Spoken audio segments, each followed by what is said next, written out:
الله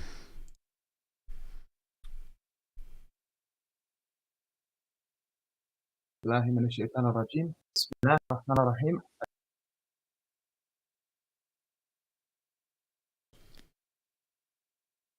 السلام ورحمة الله وبركاته. عليكم السلام. Salam. ورحمة الله وبركاته. you all may be familiar with from a previous What's up, guys? How's it going? Alhamdulillah, I'm well. How's everyone? Thank you for joining us today as well. We understand you're a very busy man, so لا لا just ربنا يبارك for فيكم. every moment you invest with us. لا لا الله يبارك فيكم. So today we are going to be talking on a somewhat similar problem, but it's on this argument or this notion it's put forward. Yes, I am familiar with King Crocoduck, Stephen.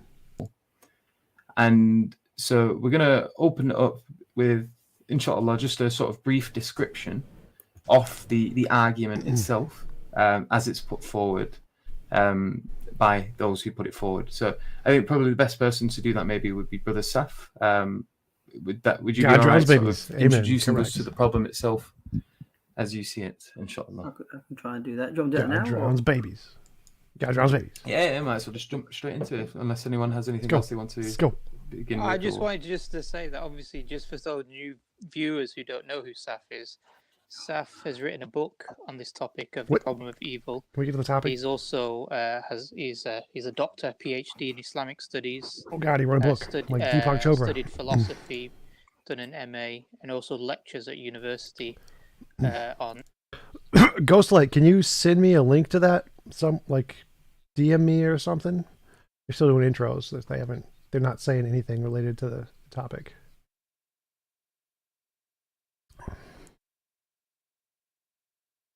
Blah blah blah blah blah blah blah blah blah blah blah blah blah blah. Alhamdulillah.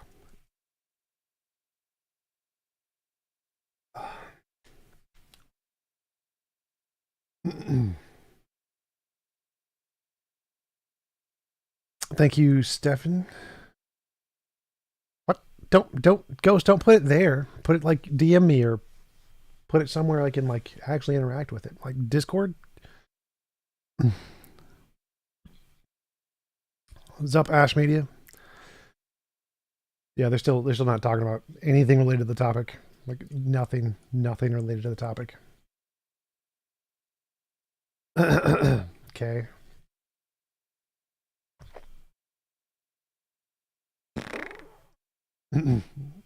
Still not addressing the topic at all. Not even coming close. Like, can we skip to the topic?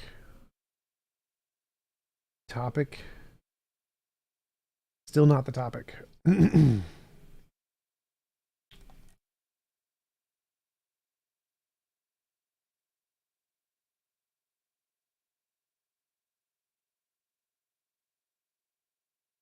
How do you stay thin and drink Pepsi? I don't. I'm fat. I'm like 40 pounds overweight. I'm like 220 right now.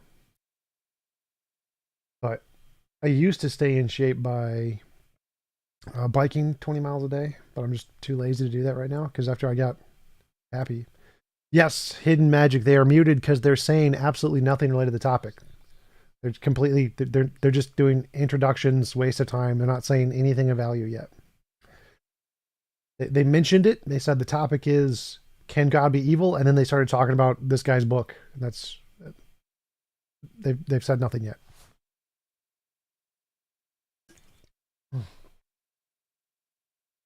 Still talking about the book.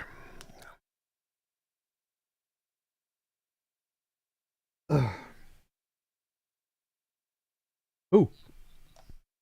Oh, here they go. Or odd contention, the evil God challenge or evil God hypothesis. Yeah. All right, I'll try and do something. Okay, Bismillah ar-Rahman ar-Rahim. Alhamdulillah wa salatu wa-salamu ala Rasulillah wa ala alihi wa sahbihi wa man wala. As I was just saying, I think when we started, your brothers are doing a fantastic job. With these discussions. Oh, they're still not going to get into the topic. Of, Okay, still not getting into the topic. Like, could they like skip the topic? It's been like, how long have they been talking? They've been talking for freaking 6 minutes, and they still haven't gotten to the topic yet. Like my videos start with, "Hi, I'm an atheist. What's your position?" Like, takes 5 seconds to get to the topic. Not a new argument, by the way. You know, it was addressed, or it was raised in the 70s, Oh. at least within the literature. No But complaint if I about my could try and put it parody. in a Parody is simple legit. way. Okay, so what the evil, I'm going to call it the evil being challenge. Yeah? So the evil being, or what's known generally as the Hey, Woody. evil God challenge. At core, what it's trying to claim is that, take the hypothesis that a good God exists, right? The people who propose this challenge, the evil being challenge, they say, okay, well, Yes, why Roy, is I do belief meetups all in the a time. good God, why Happy is to do that meetups. hypothesis, you know, significantly more reasonable than the belief in, or the existence of, a evil being hypothesis or evil God hypothesis? So the good God hypothesis is defined based on, you know, the classical theistic idea of an omnicompetent God, you know, omnipotent, omniscient, and omnibenevolent, so all powerful, all knowing, and benevolent, like loving, caring, compassionate, and so on. Whereas an evil being is a mirror, is a kind of counter to that. It's all powerful, all knowing, but it's malevolent, right? It's evil. It's maximally evil. So it has the same attributes as this good God, except that instead of being omnibenevolent, it's omnimalevolent. Yeah, and It's explains all the data. maximally The evil God explains all the data, Now, according to just this like the evil good God. or evil being challenge, How long does it take to say this argument? they want to argue that if you believe in a good God, then it's equally probable. God, they talk so slow. That an evil being exists as well. Now, how does this argument come about? So we've got to track back a bit, right? So the argument comes out of the general problem of evil. So if you remember, I'm sure our viewers would remember in our show, we talked about the problem of evil. And in the problem of evil, two formulations are the logical problem and the evidential problem. So the logical problem says evil is logically incompatible with the existence of omnipotent, omniscient, and all-loving God. The two are contradictory. You can't have both statements. The statement that there exists a omnicompetent God, and that there's evil in the world. Okay, the argument is this: it's that there is some data that you are saying is best explained by an all-good God, and we can say all of that data is equally or better explained by an all-evil God. That's the argument. Like, this is not hard. Like, why? We're like freaking 10 minutes in. Like, how long does it take to say the argument? That given evil, that this kind of being, this kind of good God, doesn't exist. You don't have good evidence against Don Lowell for the existence of God. So what the evil being challenge or the evil God challenge does is it says, okay, if we can show that the problem of evil, if a good God is Jaden, how's it compatible going? with the existence of evil, then it can be equally shown that an evil God is compatible with the existence of good. So he's missing the point here. So it's a parody. Close. Missing the point, but close. So the evil God challenge says that, okay, if you can show, just I'm as you can show uninterested. that evil and It's a God good one, Roy. are compatible, a good God are compatible, it can equally be shown that an evil God and good are compatible. So how do they show this? They show this through what's called the symmetry thesis.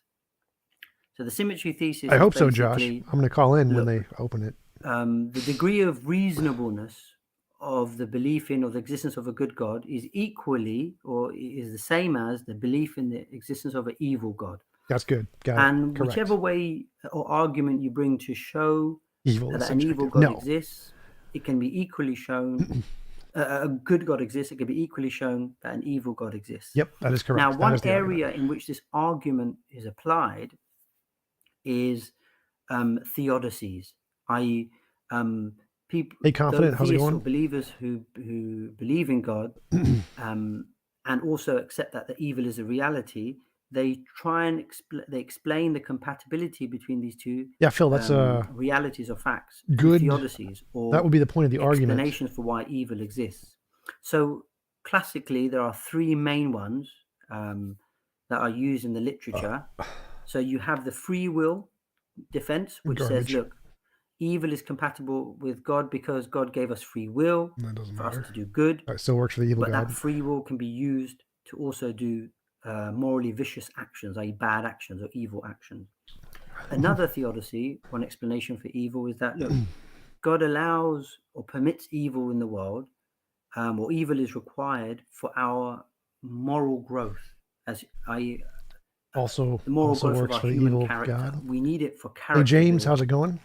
So through adversity, trials and tribulations and suffering, we become better and more like both of those arguments are false. Inculcate qualities that are required for us to be better worshippers. But they also work for the evil God. A third theodicy is like probably what's called a greater good theodicy. And that says that, look, the suffering in this world that we have, maybe God permits it because in the afterlife, he's going to compensate it with eternal bliss and life in paradise. Now, what the proponents of the evil God exactly. challenge, or the evil being challenge, that is correct. Is they now construct a parody or what they call a reverse symmetry, a reverse theodicy. They say, okay, just as you thank you guys on Twitch, appreciate the Twitch support, to show that evil and a good God are compatible, we can flip these theodicies and show that an evil God and good are also compatible. Yep. So they would argue by flipping these theodicies and saying, okay, an evil God, the existence of an evil God and good are compatible. How? Well, we can explain the existence of good the following way. An evil God will give us free will in order for us to be Phil. evil, although the very same freedom can be used to do good, morally virtuous actions. Yeah, see how it's flipped. The second way is the second theodicy. So good will be required for us. He's explaining this terribly. Of our character. I'll explain it for him. They would argue that. So the free will defense can be said that an evil God could give us free will so that he could allow us to do good things, or allow us to choose to do good things, or choose to do evil things.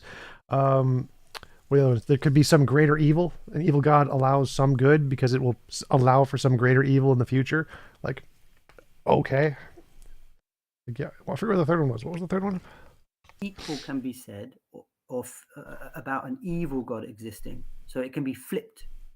Hey Shane, how's it going? I'm doing really good. Is what my depression has been cured because I finally got the relationship I was looking for, so I'm doing really good. Symmetry thesis just says whatever you can, if it's reasonable to believe in a good God, it's equally reasonable to believe in an evil God. If it's absurd to believe in a soul building theodicy, thank you, it's equally Ghost. absurd to believe in a good God. So you could say that an evil God could allow good because of there could be some soul building theodicy of that you could develop evilness thing as an evil God, greater way if there is the good there. Absurd so works either for both. The existence of a good God. You have to either reject both. Hey Kayfe, I used to be depressed. I solved it a few months ago. No longer depressed. I'm doing significantly better. Now, a theist can't reject the existence of God, can they? That would mean they lose their belief. Thank you, Woody. So that's supposed to create a kind of sticky bind for the believer. Now, let me stop there to see if people have grasped what the issue is. So it's a parody argument. It's not saying that there is no God. It's saying the kind of God that you believe in, well, I can reasonably show that there is an evil God that is just as reasonable to believe in. Can you see? So whatever you say about a good God, I can construct an argument, a reverse argument to show that an evil God exists as well. So in other words, all of the things you think are evidence for your good God work equally as well for an evil God. Therefore, it's not actually evidence of a good God. It's just that's the argument. But the assumption is that they're both Hey, Bill. they're both reasonable, equally reasonable. Yes, If by you're gonna reject your one, you by have to your reject the standards. other. By your standards, they're You equally as see? reasonable. So what then becomes the task is They're both stupid from our standards, but from the theist standards, they equally work. between a good God and an evil God, a significant way that there's an asymmetry. Yeah. No, so I think, from my understanding, what people like Stephen Law, who sort of is like the modern proponent Yeah. of He this about a decade particular ago he argument. proposed it. Yeah. But Yeah. it's been floating around. Yeah. Before him. Yeah. So, in essence, what he's trying to say is that, well, obviously you would reject the idea of evil God because look out the window, there's so much beauty and aesthetics, etc. But he's trying to say, well, if you're going to obviously, reject the evil God, you're also Ghost, I hope obviously so. going That'd to be have cool. to reject the same idea of a good God as well. So he's trying to, it's almost like he's like appealing to sort of the natural intuitions against an evil God and saying because it's symmetric. Yeah, so the argument is that if you reject an evil God because of the stuff you see, the stuff you see works equally as well as argument against a good God. So the evidence we see works equally as well against your God as against the gods you reject. That shows that your evidence is garbage. That's the point. That exists. Or equally, he would say, when we look at the world, we can say that we can hypothetically say I'm like 1,000 away, Woody. that 11, goodness 1,200? in the world, 1,200 away? Is compatible with the existence of an evil being. So they're both equally probable, plausible to believe in. So that's the symmetry thesis. If believing in a good God is unreasonable, then equally unreasonable is belief in if belief in an evil God is unreasonable, then equally unreasonable is belief in a good God. So they want to make an equivalence or parity between both concepts of God. So if you reject one, you have to reject the other. Yeah. So, do you mind if I ask here, what's the parody with regards to the afterlife? Why do they all have different volumes? Holy shit. If a good God allows evil in the world because a greater good will come, like, paradise, so that you experience suffering. Did they not take the time to balance out the volumes before the stream? With a greater good, which is paradise or eternal bliss. What the malevolent being would do, the evil being, is that he will allow good in the world. Why would an evil being allow good? He's evil. Well, he may allow good to then punish you in the hereafter in Badger eternal Bush. hell. Okay, but then within the, like, for example, the theistic paradigm, there is the existence of a paradise and a hell. So within this parody or this symmetry, there would also be the existence of a paradise and a hell. So why would an evil God create a paradise and let people go there who were good? Well, it's just like a good God. This is irrelevant from the argument. Hell What? or paradise and allow evil people to go there as well eventually, or something like that. Thanks, Badger. Whatever you say, some parody is going to be constructed about the good God case. Can you see? It's going to be flipped. Yeah, no, I can see it can be flipped, but it doesn't seem to make sense from this parody. Like the whole thing sort of breaks down. Like if there is this perfectly evil God, irony, there wouldn't be like motivation for a paradise and to allow. Yeah, and if there was a perfectly good God, there wouldn't be a motivation for hell either, bro. So what you're going into now, Yusuf, is you're going into trying to show an asymmetry between a good God and an evil God. You're trying to show there's some dissimilarity. There's no equivalent. You're trying to show that there's no equivalence between the two, and that's a 100% similarity there. There's a dissimilarity or that's not an asymmetry. That's perfect symmetry. Perfect symmetry there. In order to disarm the argument, can you see? So the argument is not a logically watertight argument. So it's not undermining belief in the existence of God. Can you see? So what it's trying to show is that, well, if it's unreasonable to believe in an evil God, well, it's equally unreasonable to believe in a good God, because whatever you can say about that, we can construct a parody to say about the evil God. So there's a symmetry between the two. If there's a symmetry, then acceptance of one would mean acceptance of the other, or rejection of one would mean rejection of the other. Okay. So would there be any? The symmetry thesis is a crucial thing here. So the thing that needs to be shown is there an asymmetry? So would this be a good moment to sort of get into that and say, I guess, potential responses to the evil being argument, or do you still have a few more things to say with Oh regards no, to? that's the kind of basic way I can just read it off the top of my head. I'm sure we can get nuanced formulations of it, but that's No, the kind of Roy, basic. definitely not. If we had to boil it down, I think for people who probably may have feel lost in constructing the argument, think of it as an argument from parody. Okay. You say from this. They're You so say from the bad at existence of evil, explaining this. the It's existence been of evil 20 doesn't minutes. disprove How God. long does it take to explain the Well, argument? they're going to construct a parody and say, well, the existence of good What? doesn't disprove the existence of an evil God. I'll do it again. All of the things that you can say that indicate a good God also work for an evil God. Therefore, there's no evidence of a good God. That's the argument. This does not take 20 minutes to explain. The character building theodicy and the greater good theodicies, these can be flipped to show why they'll be equally applied to an evil God and good. Okay, Jazakallah khair. So we'll try and bring Brother Abdul Rahman in here now as well. So have you got any sort of comments with regards to what's been said so far? Like, for example, like, what sort of responses would you maybe levy against someone bringing forth this particular That's argument? definitely right, Woody. It's going really, really slow. Walaikum salam. Yeah. So yeah, as Dr. Saf put it, I mean, it's really about creating an asymmetry, right?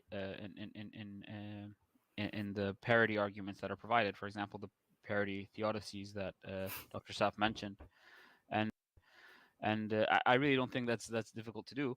In terms of the theodicies, it might be more tricky because it really depends on like in terms of the theistic theodicies, for example, the free will defense or the free will theodicy, that in the theistic context, that might just be presented as an Badger, alternative exactly. possibility to get out of the logical problem of evil. Yeah.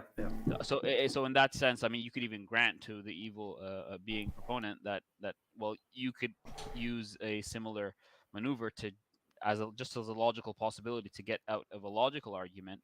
But I think it's more done in the context of a positive defense of a good God using theodicies. So, like, for example, pointing out an asymmetry in the free will defense is not that difficult because, well, we know from our experience that freely choosing good is not the same as freely choosing evil, for example. I mean, we know that we tend towards, or we incline towards evil and selfishness more naturally than we just incline towards certain kinds of good. So there's more of a challenge there. Just pointing out any difference, I think, creates an asymmetry.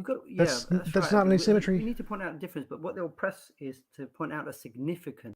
People are actually typically more good than evil, so that would actually be evidence against your God, not for it.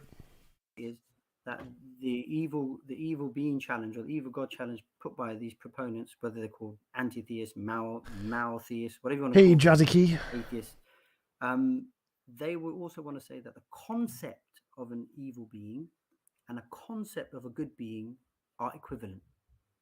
Not only that, not only that, they would want to say that any arguments you bring for the existence of God, ontological, cosmological, teleological, whatever it might be, are equally apt to demonstrate the existence of an evil being, because that's right. Natural theology doesn't point to the moral character of God; it just points to certain attributes. Well, we're going to clearly disagree, right? Because of course. So I think in terms of pointing out asymmetries in the theodicies, maybe they're a bit like weak or not as clear when you're talking about the cumulative case, right, which is natural theology, and how clearly I think that they're not on equal ground. For example, you've got the moral argument for the existence of God, works and equally I as well for the evil God. Just throws a wrench in this narrative that there is a symmetry, because I mean, we can talk about the moral argument, but I think it does point to God being the grounds of objective moral. You can just switch that morality exists to objective immorality exists. It's the same argument. What? Also, I mean, I think maybe you can talk about this later, but then even as far as cosmological arguments are concerned, contingency arguments and stuff, and God's independence, I think there's something from the evil God argument that would basically result in some kind of dependence. This evil being's dependence on creation in order to basically manifest any kind of evil, and this is related, of course, to the privation. No, unless good is the privation and evil is the source. Case is concerned, it's just much easier to point asymmetries because of things like God's independence and obviously considering the nature of evil. Absolutely nothing he said is an asymmetry. So the moral argument is a very strong one as well. And I don't know. I think you're. I saw in your notes you're going to talk about the epistemic Thanks, concern Wes. as well, because I think the evil God argument does leave you with some kind of possible radical skepticism. That how do we know that this evil God that created us? No, it does not leave you with radical skepticism. It leaves you to the fact that all theist arguments are bullcrap and worthless. So theist arguments are crap, and none of them work. That's what it leaves you with. True, as opposed to in the case of a good God, where he created us, and we would expect the knowledge that we have to be like vertical. So I guess from like an overall angle, it's just for me, I think it's easy to point out certain asymmetries, and Dr. Saf can elaborate on that, inshallah. Inshallah. Yeah, so just to kind of, because we mentioned the paradise one, and if we go into that, I think it makes quite a clear asymmetry pretty easily. Like, so for example, you would say, well, there is a good reason why a good God would create a hellfire. That is because of this concept of justice. Evil people should go to the hellfire. And when you flip that and you talk about the evil God, it's like, well, why would he create the paradise? Because injustice is important, and therefore you should send good people to paradise. So this, there's no inconsistency there. The reason that God would create evil or hell is the same reason that an evil God would create heaven. There's no difference there. It's like there's such a dumb argument. Like, obviously that's wrong. But I don't think when they argue for an evil being, they don't believe that there is paradise, do they? They don't really posit that. They just say that you live an evil life, and then you go to hellfire, and then you have eternity of evil. But then there is no paradise. They don't posit that. Either one could work. Either one works the same. Whether or not there's paradise makes no difference to the argument. If there is paradise, it's the same reason for why your good God allows hell. Stephen Law, as the Dr. Stephen Law's sort of formulation, some of it has to be fleshed out, because one of the issues with this argument, of course, as we'll see, the theistic side's fleshed out because you've got data from no, it's not. Natural theology from Revelation that tells you Revelation the kind of being and character this. Oh boy, guys, they imagine an all good God. That's evidence of all good God. No possible way that could be wrong. On the theist side, it's filled out, but on the evil God side, I know, they have identical attributes, absolute power and knowledge, except for benevolence, they have malevolence. But then, certain axioms have to be delineated, because if they don't, then, weaknesses show, and then those weaknesses can be exploited to thank you, Cosmic, then, undermine the argument. And I think that's where the maneuvers can be made. You see, exploit the what maneuvers? Show us the maneuvers already. Give us an argument. It's been like 25 minutes. Jake's been a bit quiet. That always worries me. 30 minutes. Nothing of substance yet. No, I'm just listening. Yeah, I kind of struggle why. I mean, I understand the argument as far as what Saf is saying about symmetry and so on, but I mean, if you're not really convinced or don't think the arguments for a necessary being or any of these other things are really good, then what's sort of the point of it? I mean, I understand it's a hypothetical, but good question. I don't know. I'm with you, bro. I'm with you on that. That's a great question. The reason is to show why they're garbage arguments. They're completely garbage arguments. They don't work because they work equally as well for the opposite conclusion. So it's not actually evidence for the conclusion you're trying to indicate. So the whole point is to show why all of the arguments that you think work are complete garbage. They work equally as well for the evil God. That's the point. They don't indicate the good God. That's why they're garbage. Cool. But, for people seem to be bothered by it, or they seem to ask, how then do, it's true, how can we show, from natural theology whether it's a good, it's a good God, compassionate, Rahman, Rahim, or not. Can you see? So I'm not trying to put down that. I really am not. But for me personally, if I were to conclude early, I think what it is atheists are just trying to make theists feel icky about I get that. And that's God. one of the objectives of the argument, you see. No, it's not to make you feel icky. It's to show that your own logic is self-defeating. Your garbage arguments don't work for a good God any more than the exact same arguments work for an evil God. So the fact that you understand they don't indicate an evil God also shows they don't indicate your God. The whole point isn't to make you feel icky. The point is to make you show that your own dumb arguments are dumb arguments. Idea that, arguments for God's existence aren't very good. They're not. They're garbage. Which kind of seems to beg the question a little bit, because clearly how does that beg the question? God's existence are very good, and I think the reason he does depend on this is because doesn't beg the question. If the arguments for the existence of God are good, and I think he does acknowledge that there do seem to be objective. This is a reductio ad absurdum. If your arguments are good, then they would also work as evidence for an evil God. They don't work as evidence for an evil God. Therefore, the arguments are not good. It's not begging the question. It's using a reductio absurdum. And he has to rely on, his assumption or his belief that the arguments for the existence of God are poor in order to say, well, since they don't work, then, there are just seemingly objective moral facts, but they're in reality are not. That's not what this argument says. We can grant their objective moral facts, but they're grounded in immorality, whereas good is the privation of evil, rather than evil being the privation of good. So this doesn't presume there is or isn't objective morality. This is just making a parody of your garbage arguments and assuming they're true to show it leads to a reductio ad absurdum. Like, you just don't understand the argument. Like, what are you doing? The arguments from natural theology. So I think the moral argument alone, just sort of makes the whole challenge really crumble in consideration of the fact that the arguments for the Grande is correct are good.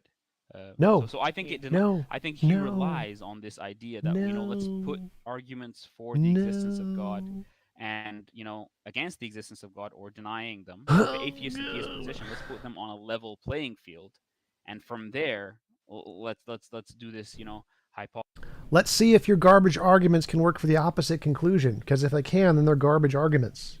This is not assuming that they're actually work. And I think most of them cannot be parodied. Some of them can, but most of them cannot be parodied using this. Could you give an example? Example would be great. Saf, can you really quickly, without going into the details of each of the arguments, but could you just list the types of responses to this evil being challenged? Well, I guess a number of lines of attacks can be made to this evil God challenge. You could begin to attack the notion of an evil being itself, an evil God, by its metaphysics, its nature. It's we can attack a good God. So this is the same. Good God is incoherent. That's what atheists say. You could show this is the same. You could attack it by showing that, look, even if, let's say, there is a symmetry between the existence of an evil God and a good God, what kind of, from an epistemological standpoint, a standpoint of knowledge and belief, there's no evidence of a God. So what kind of position would I take at that juncture? Is there any outweighing evidence that I should look at, preferring one over the other? Nope, because all of your evidence works for both. That's kind of the point. Which way is my belief going to favor, an evil God or a good God? So what are the outweighing evidences? Good question. Are there for me? What are they? My belief in favor of one or the other. So you can take those kind of epistemological. What are they? What are the reasons? Like, you guys keep saying there are these reasons, but don't provide any. No reason. Assumptions are being made in the argument. Like what notion of evil is being used, for example. Yeah, like your assumption that there's good. Notion of evil does this argument or challenge rely on? You could take another approach. You could take is to show, okay, there are independent, I think it's what Abdul was just mentioning, there are independent arguments to show why there is a belief in a transcendent cause or creator of all reality. Also works for an evil god. Independent of this particular challenge, which is an evidential Okay. challenge anyway. All of those So also one, it's work not- for the evil god. It's not a malignant challenge, i.e. it's not showing a logical contradiction. Yes, it does. If So, all of the arguments you use work for both, so in that sense, it can logical be contradiction. innocuous, if we can use that word. And the fourth one you could say is, and I don't know if Jake, if you were hinting at that, and maybe I was agreeing though, if my sensation was right, is just having indifferent to it, just avoid the argument. So what? So what? It All of doesn't, your arguments, it's not. all of your arguments are so garbage that they work equally as well for the exact opposite kind of a god. Yet, so what? Like, how do you not understand the power of this argument? Existence and character and so on, because they can be established via other independent arguments. Like It's what? natural theology, scripture. Scripture. Things like that. So you can be indifferent to it, so it doesn't really bother me. Even if I do concede, it doesn't disprove anything about God and his character, because I can establish that for independent evidence. The other one is to Like scripture avoid and it. Revelation. That's another sort of response, just to avoid the argument. Why? Because this kind of argument relies on heavy speculation about the nature of this malevolent being and what its psychology is and what its motivations, desires, attitudes, and so on are. And that takes the mind into a realm of speculation that just becomes more and more fanciful and really, really beyond, as I've sensed it from some of the literature, just beyond any kind of practical or reality sense. Oh, like The all other of thing as well I religion, find is that not practical, why no avoiding basis in might be a reality. good option is often whatever response you give, the maltheist or the atheist or whoever the proponent of the challenge is always going to Maltheist. tailor What's a some mouth kind of response theist? ad hoc to your response. So it just becomes tit for tat, and it almost borders on like shifting the goalpost. Sort of Yeah, thing. if we're parodying your And stupid so, ad hoc arguments, yeah, they're or also going to be turning ad the hoc tables, parodies just turning because the tables and going round and parodying round and round and your round. ad hoc arguments. Duh. So those are some of the responses. So one, to show that the idea of a malevolent being, a maximally malevolent I have being, no is idea if they'll let incoherent, me in, Ron. We'll to find out. problematize the assumptions that the challenge has, to have epistemic positions. Which belief should I favor if both of them are reasonable? And fourthly, being indifferent to it or avoiding it. So those, I think, there are probably more, but those are, I feel, are some Well, of the none of major those ways worked, so or it still maneuvers defeats one your can take. whole position. But I can So think of one more Just as well. So say, for somebody- example...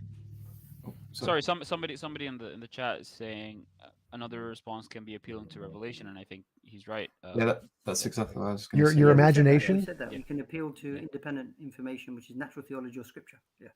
How does your imagination count as evidence here? Like, you imagine God is good, therefore that's evidence God is good? What? Equal playing grounds, and that we don't have independent reasons. And for me, and maybe Dr. Saf can go into this one, I think one of the best. Also, Scripture says God murders the crap out of all people, so like evil God would far better fit the evidence there.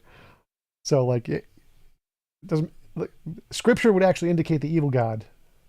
Because when you talk about evil and privation, you can see how good is a natural, untouched state of things, and Begging the evil question. is a privation of. So that's a begging the question, assuming that evil is the privation of good.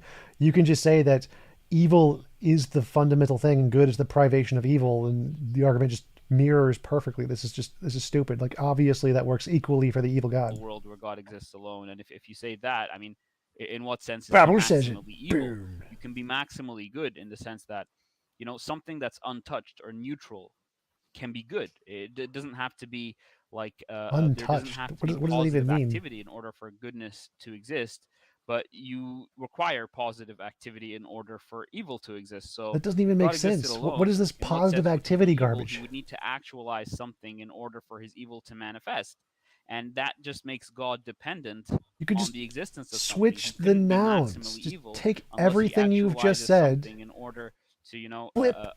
ba- So all of the gibberish nonsense he just said, you can just take the exact sentence, flip good for evil, just change the nouns out, and poof, you now have an equally good argument for evil. It just works exactly the same. Just switch the nouns. An evil being or an evil god, a maximally malevolent being. So an evil god if it's maximally evil, that's what we're assuming, right? That's the hypothesis.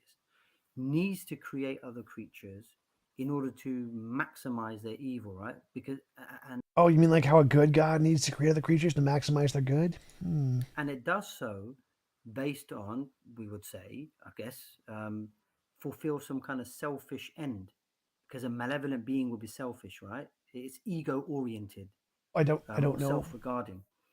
So this maximally malevolent Not necessarily. being would therefore create sentient creatures like us, human beings, for a benefit, and that benefit for it, is a self-serving, egoistic reason. But as you mean like a good God who creates his creatures because he wants them to love and serve and worship him? Like, again, the scripture seems to support the evil God here significantly better. Something. So by which it has that thing, it then becomes completed. So by needing something to create in order to be evil, that malevolent being would not be complete. It would be an incomplete malevolent being. So wouldn't it be a perfect? Nope, that works exactly the same way as a good God. If you're just arbitrarily defining some kind of a need that it wants something, guess what? Your God wants a relationship, so it's incomplete by your own definition. So again, that works equally as well as a parity argument. Any need or aim or ghaya, yeah, he doesn't have there's nothing that he needs in order to complete his act. Except for you worshiping him, and he wants you to worship him and to love him. Exactly the same as the evil God wants you to hate him. Create creation because he wanted to create creation purely out of a contingent act of benevolence. There wasn't any need. Contingent act of benevolence. Woo! Creation. So he gives. He's al-Wudud. He's al-Rahim. He's al-Rahman. And he manifests these attributes purely for the benefit of his creatures, not for his benefit. So a God. That would be the same. If you arbitrarily define your God as doing things for the benefit of his creatures, you can say the evil thing does things for the anti-benefit of its creatures, to harm its creatures. Still work the exact same way, still a parody. That you haven't presented any kind of counter argument here. Benefit his creation and to exemplify his attributes of being loving, merciful, compassionate. Whereas a malevolent being is in need of creating something in order to manifest his evilness. So there's an asymmetry there. So that's why. Nope, you can just say evilness is inherent in its nature and doesn't need to create everything. It'll be perfectly evil. Like, you're just begging the question. A malevolent being itself. Does that make sense? Yeah, So I want the audience really to focus on this particular point because I think it's a really important point. Word salad tastes good. Yeah. What in essence you're saying? Yep, exactly. Sharif, you're breaking up. Yeah, we're having trouble sorry, here, man. Can you hear me? Yeah, and Yusuf left. As well. I think the evil God or evil being is taking over the stream or something here. Shaitan. Yeah. Shaitan. The evil being. Yeah, no, but I just want the audience really to focus on what Saf just said, because in essence, what we're saying is that a maximally evil being itself is incoherent. Yeah, I think firstly we have to have an understanding when somebody's maximally good being is incoherent. Yeah, so if you mean by evil maximally, seeking out suffering for something external, no, or no, yani doing it because this being absolutely wants to feel the evil. What do you mean by good? Just take what you mean by good and reverse it. This is not hard. Outward, this expression of evil it doesn't require an outward expression in essence. It's inward, because this being can just be self-hating maximally. Yeah. In that sense, why would this being create other beings? Why would God do it? Give your answer, reverse your answer. Just switch the noun in the middle of the sentence. You're done. In that way. And then you said, but a maximally good being explains why we would see creatures, because a maximally good being is something that it seeks an outward expression, or would contingently create outwardly out of its love and mercy. Yeah, because it's it doesn't just maximally love itself, but also has this opportunity to go out there and love other things. So you have this problem when people posit a maximum evil being, is that why do you account for creation? And Yes, you you have a can. problem accounting for creation. Yes, you can. You can say he hates everything and he wants more things to hate. And I think also there's another thing that maybe you can discuss, or the other guys as well can mention as well, is how do they understand the term evil? Are they looking at evil as something which is a denigration of the good or the corruption of the good, some sort of privation, or are they seeing evil in another way? Good is the privation of evil. How do you guys not understand? This is so simple. Take your argument, reverse it. This is so easy. Of the evil being for a second. I think that somebody could likewise, and again, this goes back to symmetry, say the same thing about the good God, or and in this case, we're talking about the evil being, right? So they can say, well, the evil being has a want to create because he wants other people to suffer. And he wants them to be in pain, and he wants people to be tortured, etc. So me personally, I just don't see this as going to be able to work, because I think they can likewise just as easily say the same thing about the evil being. I don't know what you think of that. Sorry, this is in response to the idea that we can say that the God is good because he They are creates so bad at this. creatures that benefit from good, basically. Okay, so what we're looking at here, as far as I can tell, is creation more likely on a good God or an evil being? That's basically what we're looking at, as far as I can tell. And I don't see necessarily how you're going to make the case on that singular point. No, I think what the incoherency argument is trying to show here, I think, Jake, and chime in, what it's trying to show is that, okay, if you're going to attack the concept of a malevolent being, then one way you can attack it is to say, okay, how do you show an asymmetry between a maximally good being and a maximally malevolent being? Here's one way. A maximally malevolent or evil being will need to create others in order to show and manifest that evil. A maximally good being would need to create others in order to show its love. So in order to maximize Yeah, I get that, but Sharif was making a slightly different point. So there's two different points, that in virtue of him being evil, he would need to create something, which then therefore would mean that he's dependent, which means he's, in that sense, that he's not going to be maximal, because one of the other attributes that we considered that were already agreed upon is that he's independent and he doesn't need anything, right? So that's one argument. Yeah. None of you have provided any evidence that evil would be dependent, whereas good would not be. Like, you've presented no evidence of this. Nothing you've said shows that evil would actually be contingent and good wouldn't be. You've just made this ridiculous assumption that to be evil you need to create something, whereas to be good you don't. Like, you've provided no evidence of this. Is that what the issue that you're going to have then is, on the one hand, if you on the argument that you're giving of him being evil, so therefore he's more likely, or he sort of needs to create, and in virtue of that makes him dependent, then that also someone could argue it makes creation more likely.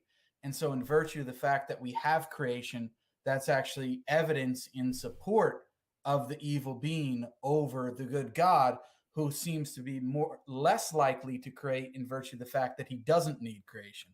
But it still makes him dependent, right? So you agree that it would make him dependent if he created the so evil he doesn't God. have a great making property. If he's dependent, so bad at this. He's imperfect. He doesn't have a great making property, whereas imperfection, so perfection is a great making. Great making properties are made up anyway. You can make a potato a great making property and it's equally as reasonable as what you're saying. So it's completely made up. Over a being who doesn't have creation. Yeah. But the being who doesn't have creation has the great making property of being perfect.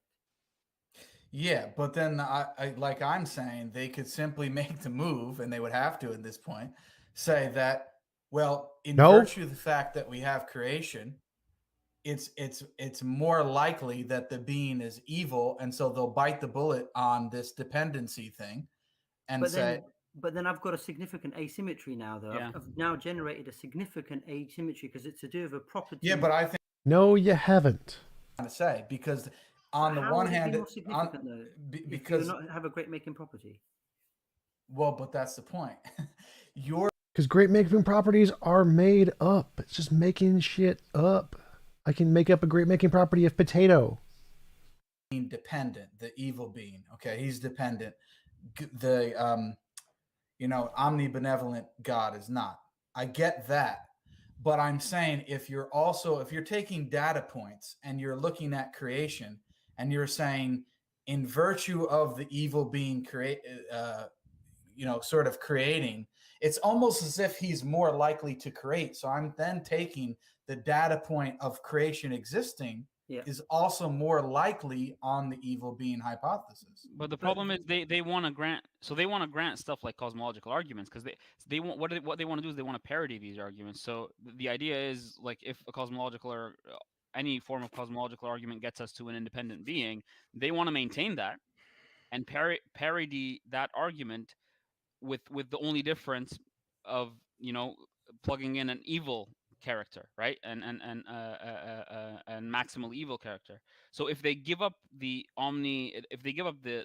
independence, then suddenly we have a very, as Dr. Saf put it, we have a very, very significant asymmetry because they're not parodying the arguments anymore. They want to grant those arguments that they think don't imply anything moral, are basically amoral in nature. Yeah, I get all that. I get all that, but I'm trying to push back and try to make a response to that. Yeah. But even if you concede that and say creation, but this malevolent being, because it creates, that must be a significantly a better thing than a omnibenevolent being that doesn't create. Surely the former is better than the latter. But at what cost, though? At a cost of losing a great making property. So there you got the significant asymmetry you're looking for. But even if, let's say, the evil being, you concede there, it doesn't matter. You can go on to construct more incoherencies in the notion of an evil being. Can you see? There's not just the only argument available. There are more to show what the concept itself is incoherent. Yeah. I'm just saying. I'm just saying. To me, if I can make the claim that, well, the evil being, he sort of needs to create, I don't see why somebody couldn't make the same claim about the good God. Yep.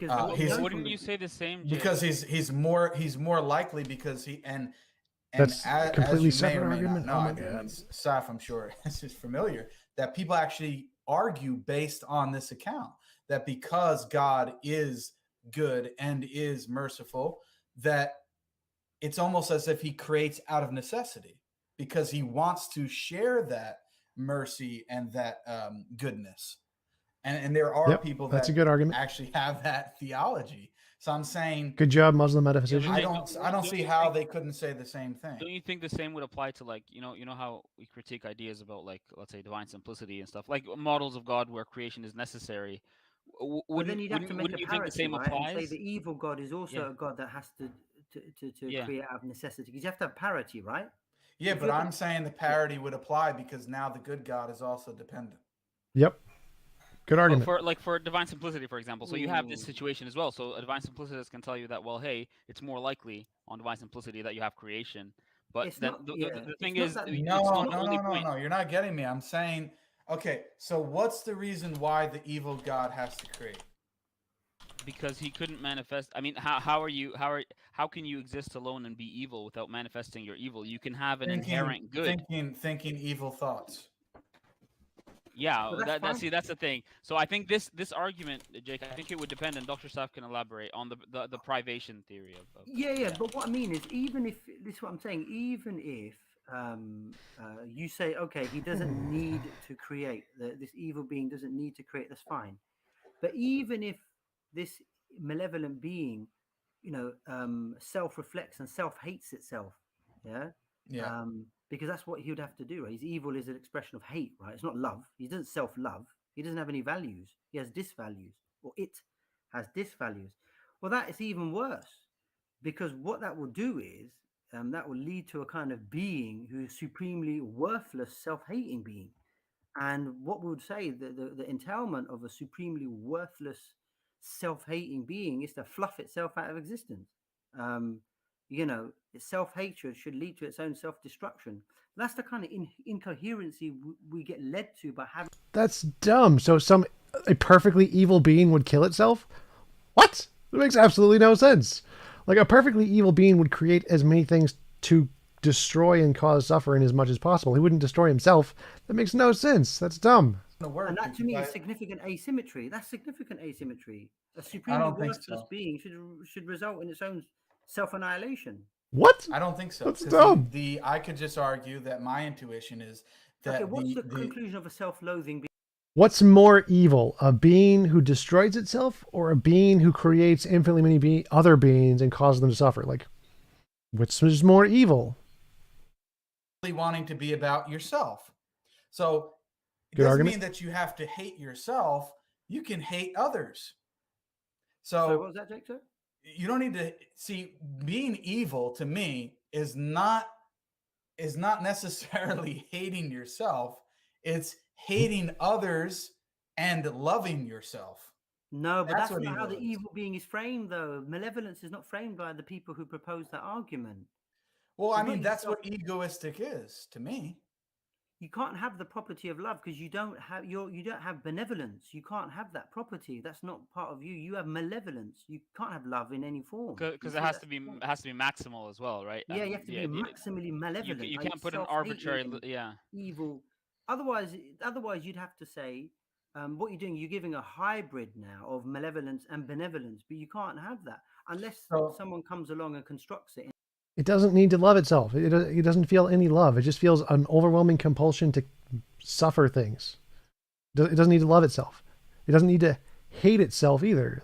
It doesn't have any opinion on itself. It wants to destroy all other things. His own justice and his own goodness. Can you see? And because of those considerations, that manifests in certain whatever laws. Thank you, Bruce Wayne. Appreciate it. However he acts. But this malevolent being can't have...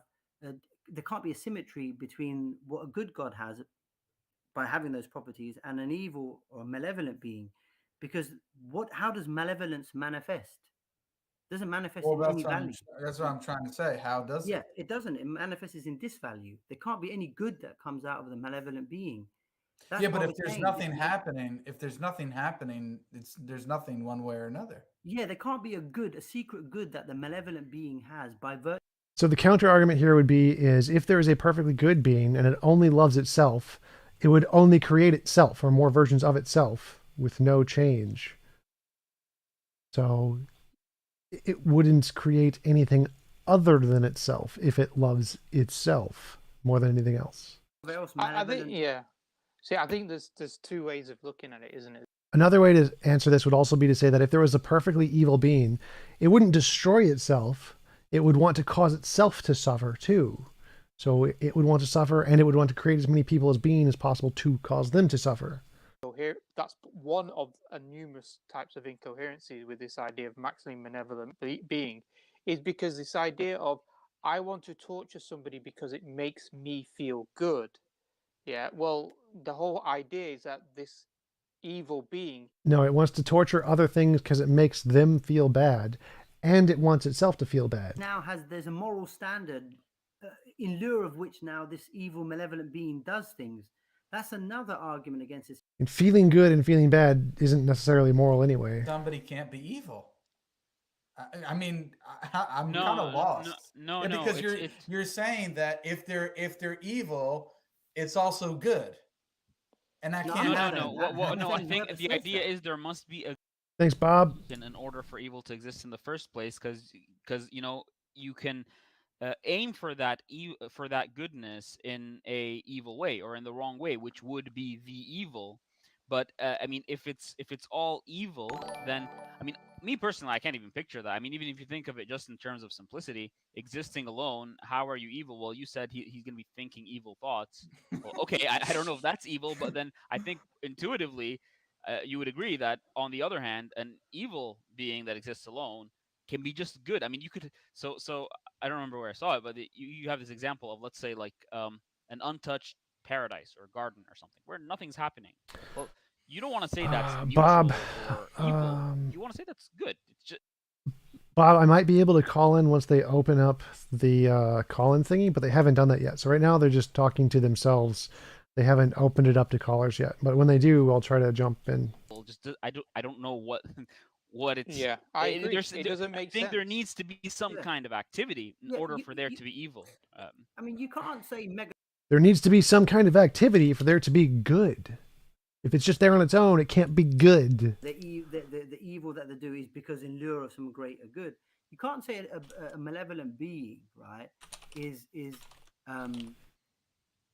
acting according to fulfilling a good for himself. Well, hang on, you can't smuggle that in. Now you're saying there's some external good by virtue of which this malevolent being is acting. So in order to fulfill the actions of this malevolent being, it's acting according to some kind of standard of goodness. I mean, that just defeats the whole concept of a malevolent being. Can you see? No, So doesn't. the whole notion is incoherent. Should we Yeah, just go but- on to this question? The whole notion of your God is incoherent. We'll bring people. Yeah, into I'm discussion. not persuaded. Wouldn't the argument be so Jazakallah khair to Aruh for the super chat? Wouldn't the argument for be a fallacy of ignorance, since morality is based on God, the necessary existence? Therefore, saying this is evil or good is a value judgment, and that's based on our limited perspective of the context. I think there's two points that's been asked in this question. One point is that morality is based on God, the necessary existence. That's one point. And the second point is saying that, well, the way we view good and evil is based upon primarily our own limited judgments, and our limited judgments are influenced by emotional dispositions. You know, what we see, what we like, and what we dislike. I think this is a good point, but like part of it doesn't work because, well, it's assuming the existence of an objective standard. So I mean, you could say maybe objective evil exists, but again, as I just mentioned, I don't think that makes sense. I just don't know what it looks like for there to be an unadulterated inactive evil, but I can think about goodness in that sense. I don't know what it looks like when there's an unadulterated perfect good. It's just something you've made up. But about the value judgment part, I think it's interesting because what it assumes is that, wait, there is an objective standard, and we can differentiate between good and evil. You don't understand reductio ad absurdum. Argument to work in the first place, and for God to be actually evil, you need to at least hypothetically, for the sake of argument, acknowledge that standard. But if you are acknowledging that standard, then I think you're granting at least part of your moral intuitions about good and evil. And when you're acknowledging part of your moral intuitions, I think that just takes you back to the moral argument. And really, the idea is that you want to argue that objective morality doesn't make sense in the absence of God, or moral realism doesn't make sense in the absence of God. And I think that's very doable. But so yeah, I think part of the argument kind of assumes some kind of objective standard. No, it doesn't. But the other part, I'm not sure it works because you're going to assume there's maybe an objective evil. How do you not understand parity arguments? Yeah, my issue is that what you guys are basically saying is the notion of pure evil is incoherent. No. And I'm not saying incoherent. I just a intuitively. malevolent being that's defined as being maximally evil. Yeah, That's but you're what the saying argument if he performs evil in the sake of himself, then that's also good, and so therefore it's not purely evil. That's what you're saying. No, I'm saying if whoever proposes the idea of a maximally malevolent being, if he acts out of self-interest, or it acts out of self-interest, but is the self-interest good based on some kind of perceived Yeah, good? Exactly, but that's what I'm saying. Then you're therefore saying that nothing is purely evil, because if he does it out of self-interest, it's not purely evil. but there's a problem for people who propose a maximally malevolent being. I know, because but then I the think sky that's is good. I think that's an absurd consequence, because I want to say that Hitler, for example, the things that he did was purely evil. But you on this, I can counter and say, well, no, it wasn't purely evil. The Muslim metaphysician is kind of missing the point here. That's not actually not really an objection to what they're saying. That's what it would result in, and therefore I could use that as a counter argument to say that that's actually a good because he's acting out of self-interest is incorrect. Hitler would have defined that maniac would have defined it in some good on his own interest, right? He would have defined himself because he would have. But that's what evil is. That's my point. Well, no, Jay. I don't think it's that. I think the issue is this: is that it's not the fact that he's not doing evil. We say he's doing evil, but Hitler himself doesn't think he's doing evil. Hitler thinks he's doing something for a good. Yeah, that's the issue. Yeah. A maximally benevolent being is not doing something evil because he thinks he's doing something for some sort of perceived good. He knows he's not doing it for perceived good. Whereas Hitler thought he was doing it for some perceived good. He's doing it for himself. But the other thing about Hitler example, I don't want to belabor on the Hitler example, he's delusional, he's a maniac. One of the entailments of a malevolent being is delusional, is maximally delusional. So whatever a malevolent being does, he doesn't do it out of some sense of rationality. It's maximally delusional because of the entailments of that property. I think what Jake is saying here is that basically, if you say that this maximally evil being couldn't basically do, weren't they going to go to callers like 20 minutes ago? Because he would be doing it to achieve some kind of good. Come on, callers, get to callers.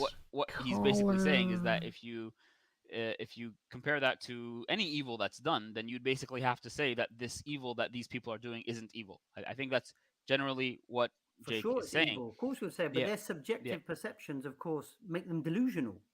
And a malevolent being is delusional. He doesn't have the properties that a good God has. Can you see? Yeah, but I think the point he's making is basically just the idea that the pursuit of good, basically, if it entails that bad. These guys are so bad at this. Like they just don't understand any of the basic philosophy. Like what is going on? Yeah. Like these guys are so bad at this. They don't understand the philosophy at all. Like come on. If there's a perfectly evil being, then it wants to maximize evil. Destroying itself would not maximize evil. Therefore, it won't destroy itself. Duh. So I don't think that is as convincing for me, and I see Jake's concern. I think the more convincing part for me is when you start off with defining what evil is, because we need to define our terms, and I think it is very plausible that evil is a privation of good. I think that is plausible. Good argument. And for me, it just really boils down to the essential attributes of this hypothetical being, right? And if I wouldn't go down this route. If the challenge grants you the argument for the existence of God and all the essential attributes that we agree upon apart from goodness, which is what it does, then I think if you're going to maintain guys are so bad at this, and maybe. Oh my god! I wish I could turn this to 4 speed, skip to the part where they stop saying dumb, pointless things that don't actually address the issue because they don't understand anything, and we let's let in someone who actually understands the issue to explain it to you because none of you guys just don't understand it. You're not even addressing the actual argument because you don't understand it. Maybe skippity skip. However, it existed eternally. Why can't he use the reverse? Why can't he use the reverse argument? Yeah, because here we're appealing to intuitions, because that's what I told you. So picture an untouched paradise or garden. I mean, I don't know what inherent evil would look like in that garden, in that that exists. Yeah, but you're already calling it paradise. It's a nice garden. How is it going to sound? If it's an untouched garden, it's not moral. It's amoral. There's nothing moral about that. It's not what. That sounds like inherent evil. Yeah, but there's gonna be activity there. I'm thinking Scream of into an the mic. inactive state, right? I'm thinking of a state that's just. If it's inactive, it's amoral. It's not moral. I'm thinking of an evil God pondering all the different ways from eternity past that he could torture the most amount of people.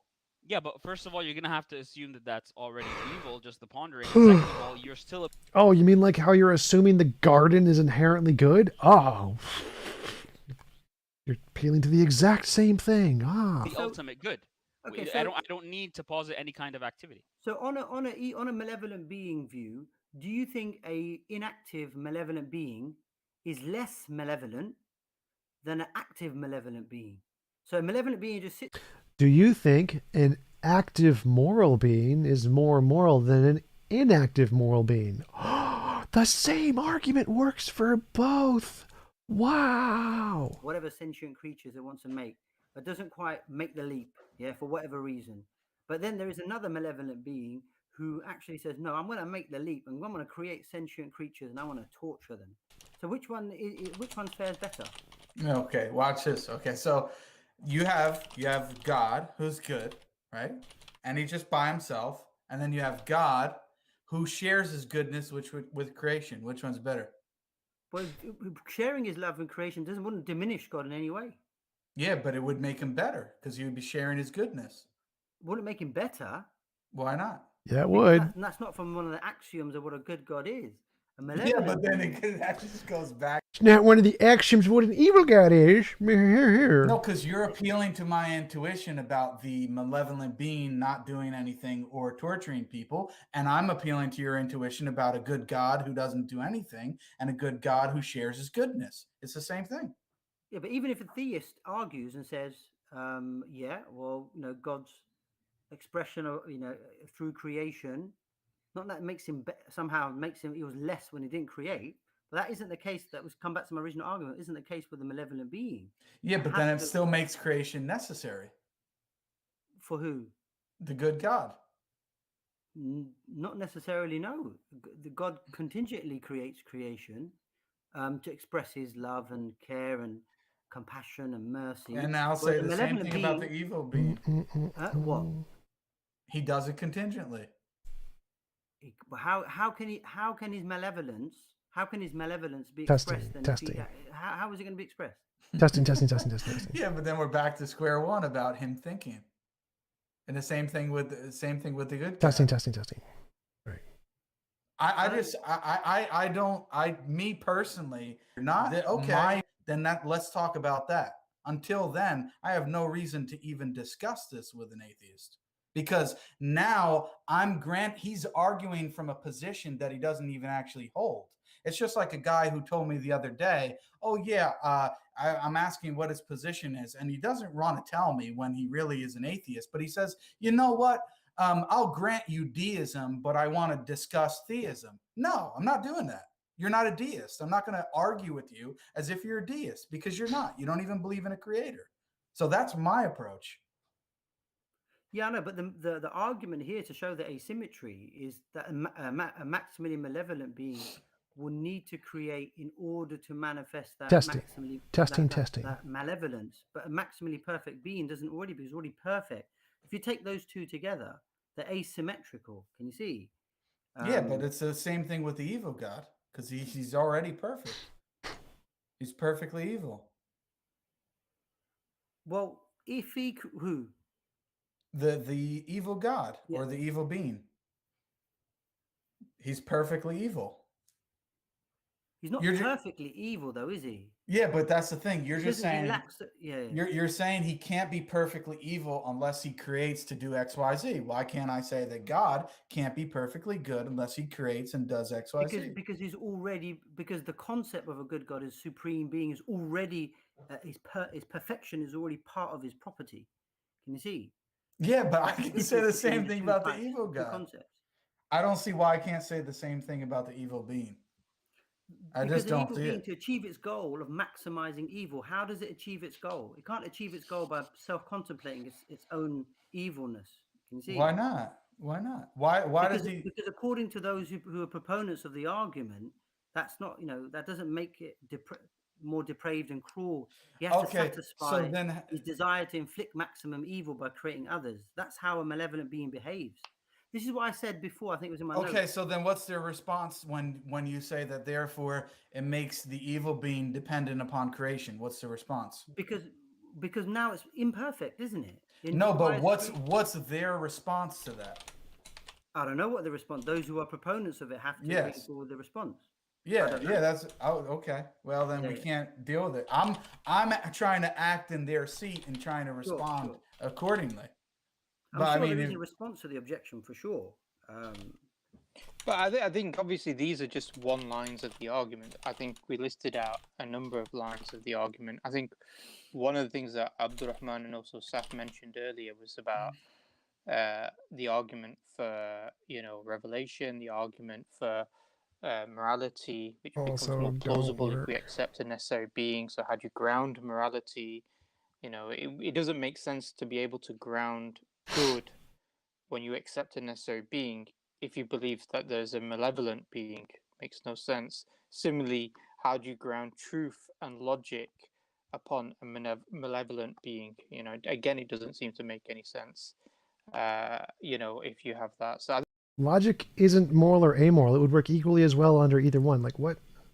Even if somebody doesn't necessarily see one line of argument necessarily as a good line of argument, there's a number of other points that when you add them together, you're going to come to this picture.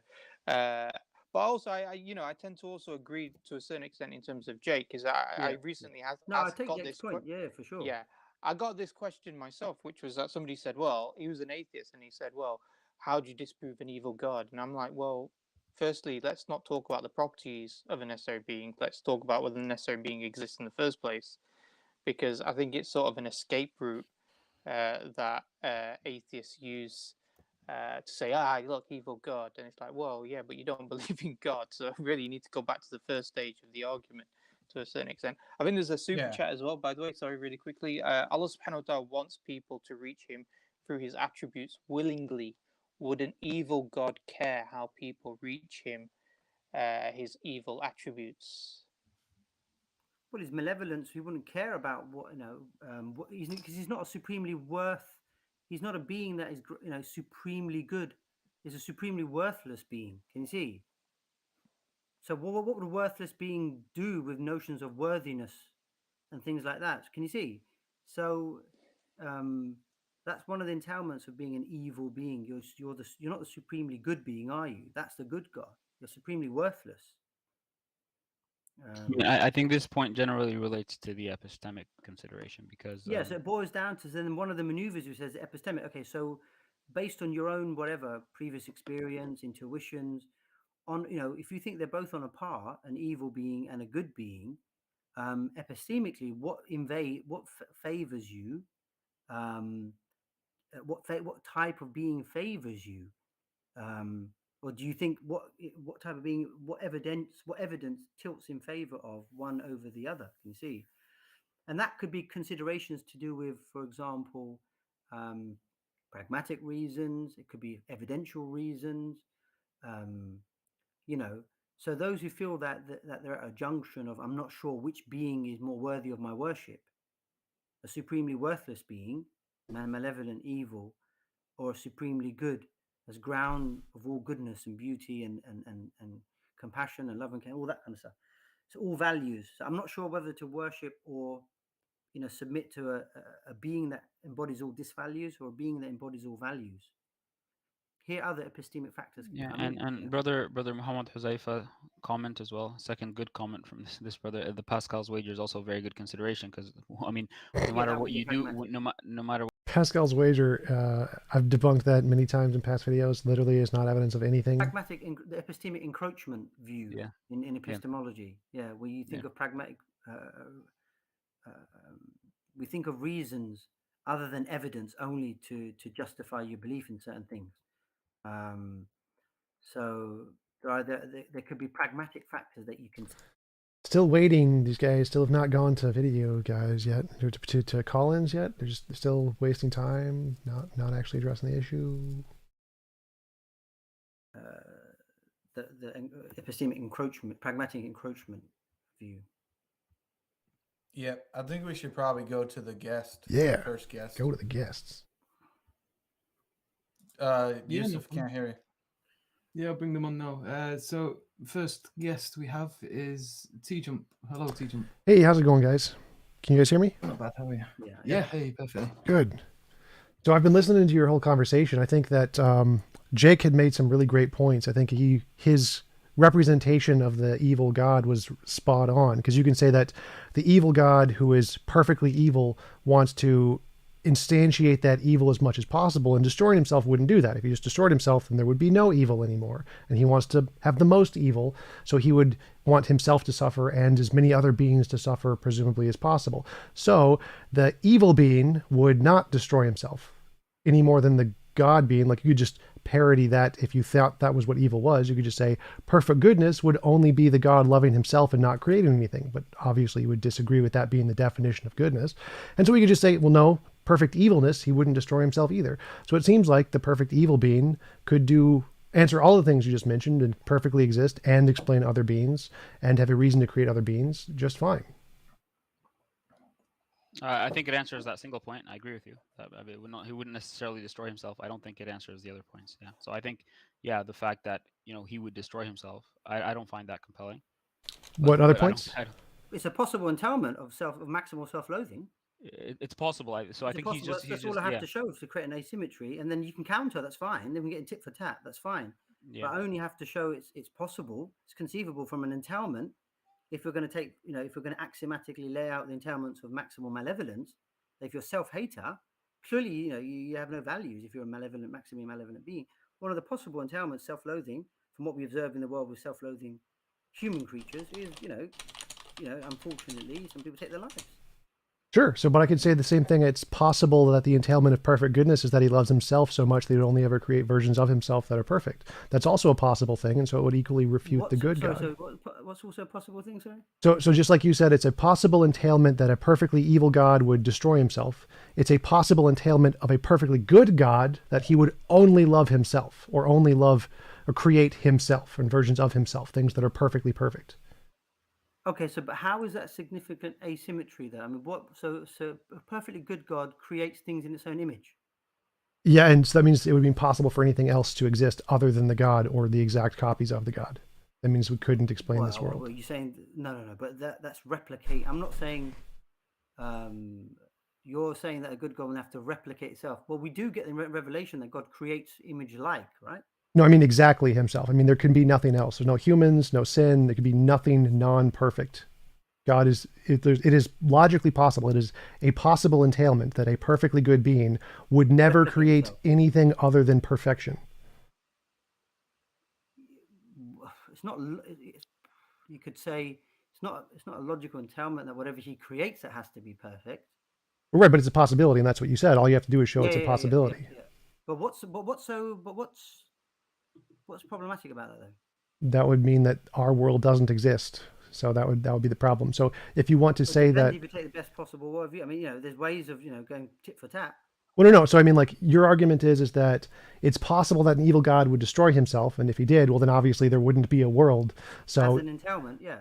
But so obviously we can say, okay, that's not the correct interpretation, but we can say there's other possible interpretations of what an evil God would be like, which would be one that doesn't destroy himself. And that would explain everything we see just fine. So just like you could say that there are possible good gods that wouldn't create the world. Well, obviously they don't exist because we have the world. So there's also possible good gods that would create the world. And so we would have to eliminate both of the impossible gods on both spectrums. And so it would still be a perfect parity. It would still work equally as well for the evil God as the good God. Yep. But you'd have a problem in terms of a good God creating another good God, wouldn't you, TJump? Not really. I mean, God, yeah, of course. Yeah, we'd say it's a logical impossibility. You can't have making godlike creations. I mean, it wouldn't make a difference to the argument if you wanted to say it was possible. Like, God could just have himself and only himself in a universe, and that'd be fine too. But that's different argument, though, isn't it? Well, it doesn't so make you're it. Saying that can God create another God? That we'd say that's logical impossibility. No. Because by definition, a God would have to be independent, and you can't. But that's not what you said, right? The transference of independence. What did you say? You said God creates other godlike creatures. I would say God loves himself, so he would only create, if he created anything, he would create things equally as good as himself. Replicate himself. Yeah, if that was possible. If it's not possible, that's fine too. It would still not change it would still be a parody. It would work both ways, so that wouldn't change anything. No, but that's not a possibility, though. You It- can't have a possibility of God creating another God. Sharif, I think can. that's a possibility. Sharif, I can just grant that, and it's still a parody argument. So whether or not it's possible doesn't make a difference to the argument. Yeah, I but mean, we're saying- I think I would personally Well, I grant think- to jump this point because I think that so in terms of logical possibility, yeah, I mean, I would say that the fact that God that it is a possibility is a possible entailment of God being evil to, kill himself or destroy himself, or whatever, is just that being a logical possibility. You can parody that on the other side. I just think Yes. the other considerations are stronger, Yeah, like so the why don't we privation. Yeah. why don't we go to the other point that Saf was making about dependence? Well, I'd say the evil God Yeah. isn't dependent. The evil God is perfectly evil and can be perfectly evil with no dependence. So I'd say that, like, I forget who was it who used the perfect good garden example. Yeah. So I would say that like a garden on its own you can't say is good. Like, there's nothing good about it. It's amoral. It's not good or bad. It's just nothing is occurring. For something to be good, I would disagree though. well, let me finish. So the argument is that just like you say you would need other beings for evil to be instantiated, I can make the same argument and say, well, there can't be good unless there's other beings for it to be instantiated. If there was a God on his own, that wouldn't count as good. He'd just be amoral. There would be nothing there for him to interact with to be good. Can beauty be good? I don't think so. I think it's just a description. It's a goodness. It's a perfection. There can be an unadulterated form of something that you consider goodness. Well, my argument is that that's more likely than there to be an unadulterated, untouched, inactive form of evil. Because what would that even mean? It's just, as you said, it's amoral at best. But you could say that God is inherently good. You could at least, intuitively conceive of something that's inactive and inherently good. But inactive and inherently evil, I'm not sure what form of evil it takes. Really, what's evil about an unadulterated existence? Right. So I'm granting your argument, but I think the same thing is true of good. Like, a perfect existence with nothing there is completely incoherent to say it's perfectly good. Like, I don't think beauty could be good. That doesn't make any sense to me. Those words don't make any sense to me. So to say that there's like I can exist alone in a state of goodness. I can be good. How? It seems like that seems equally as impossible to exist alone in a state of evilness. I don't see the difference there. No. It's because goodness can be something that's regarded as inherent. You know, the privation theory of evil, where Right. evil is a privation of goodness. You can conceive of that. You can conceive of like evil being a lack of goodness, but goodness being a lack of evil. I mean, how does that work? Because normally The exact same evil way. works is for how? Go ahead. Well, that's what I'm asking you, because it seems completely incoherent to say a goodness just exists and then anything that's different from that is the evil. That makes no sense to me. Say there was a single thing with no other beings, it can't do any good, just like it can't do any evil. But you're saying it can. You're saying that there is some way that a thing can just be inherently good without other beings there. Yes. Because I'm not assuming some kind of like consequentialist approach to what is good and what is evil. I am assuming that something can be inherently good without necessarily resulting in further goodness. But I can picture that. I can picture somebody that's just inherently good and inactive in terms of perfection, but I can't picture Oh, did he freeze? something that is inherently resulting in any lack of goodness or increase in evil. Right. And I'm saying I can't picture that at all. Could you help me to try and picture it? So could you explain to me how something can be there and be good inherently, and how that's different from something being there and being evil inherently? Because it just means, to me, it just seems like you're saying the words, but I don't see anything different between the two. Perfection. The thing that exists alone is perfect. It is perfect. It is inherently perfect. It can be inherently evil because it doesn't result in any evil. I don't I got a understand. kid crying. 1 second. Okay, I don't understand Yeah. the argument there, because I could say it's perfectly evil on its own, and that would make just as much sense. Like, I don't think you've explained why it has to be perfectly good and perfectly evil. If a malevolent being, is maximally malevolent, doesn't need to create, right? Just like a maximally benevolent being doesn't need to create, right? So there's parity there, right? Sure.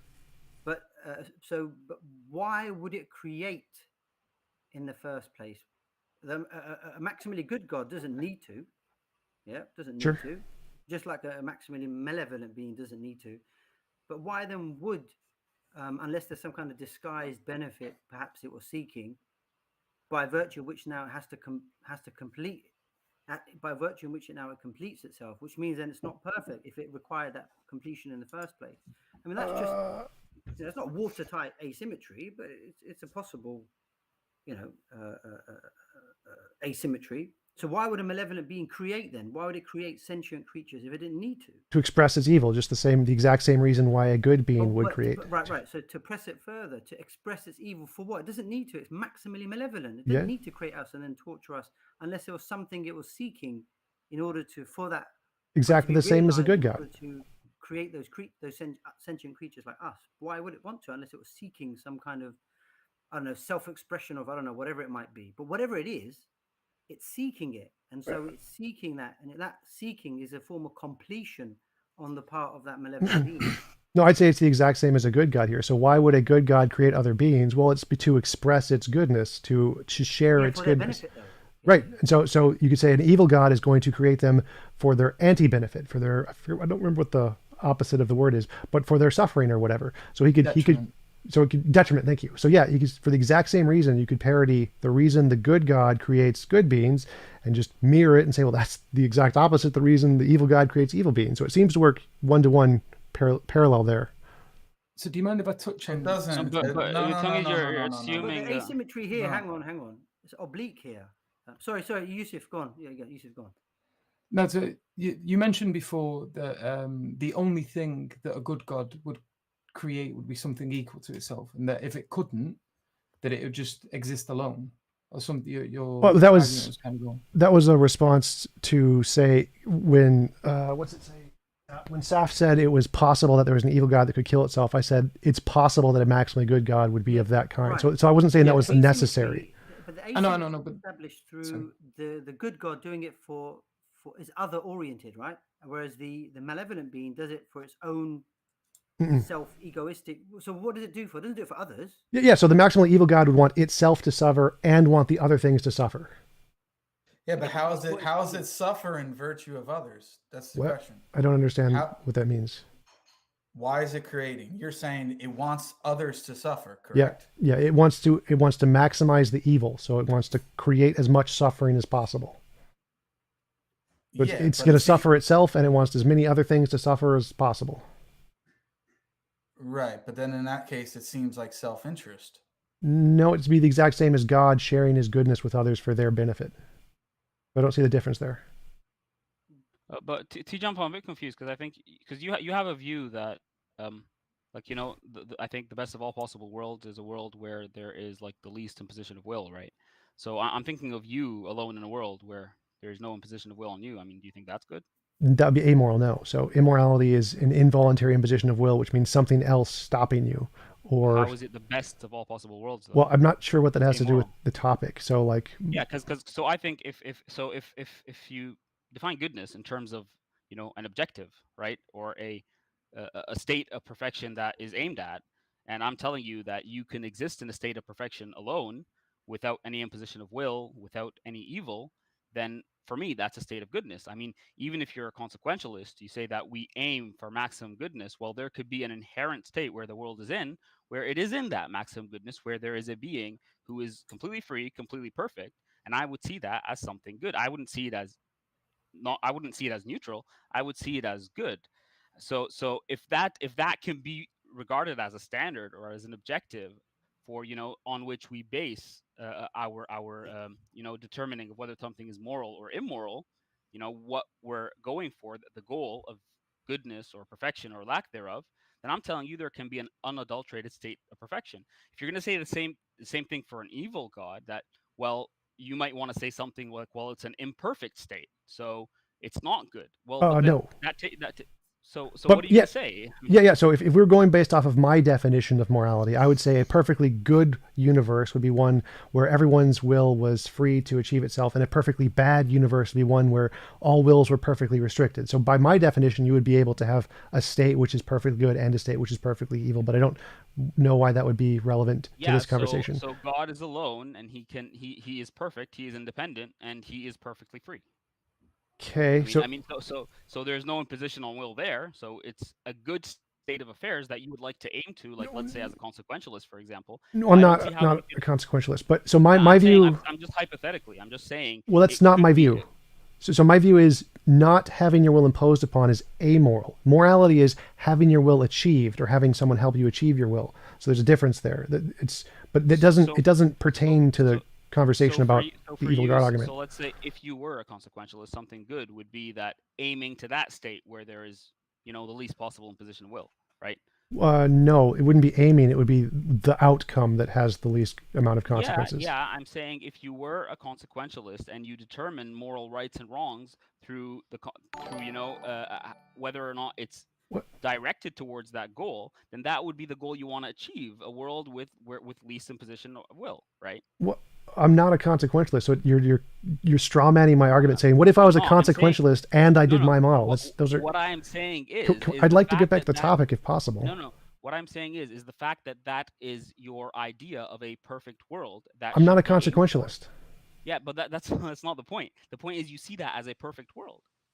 I see a world with no involuntary imposition of will as amoral. No, but is it the perfect? I don't think you understand what my model is. It's not relevant to the topic. What do you mean by perfection in this case? In my model, What do you mean, this why isn't the best of all possible worlds. I mean, you can go check my debates on that, but it's not relevant to the debate topic here.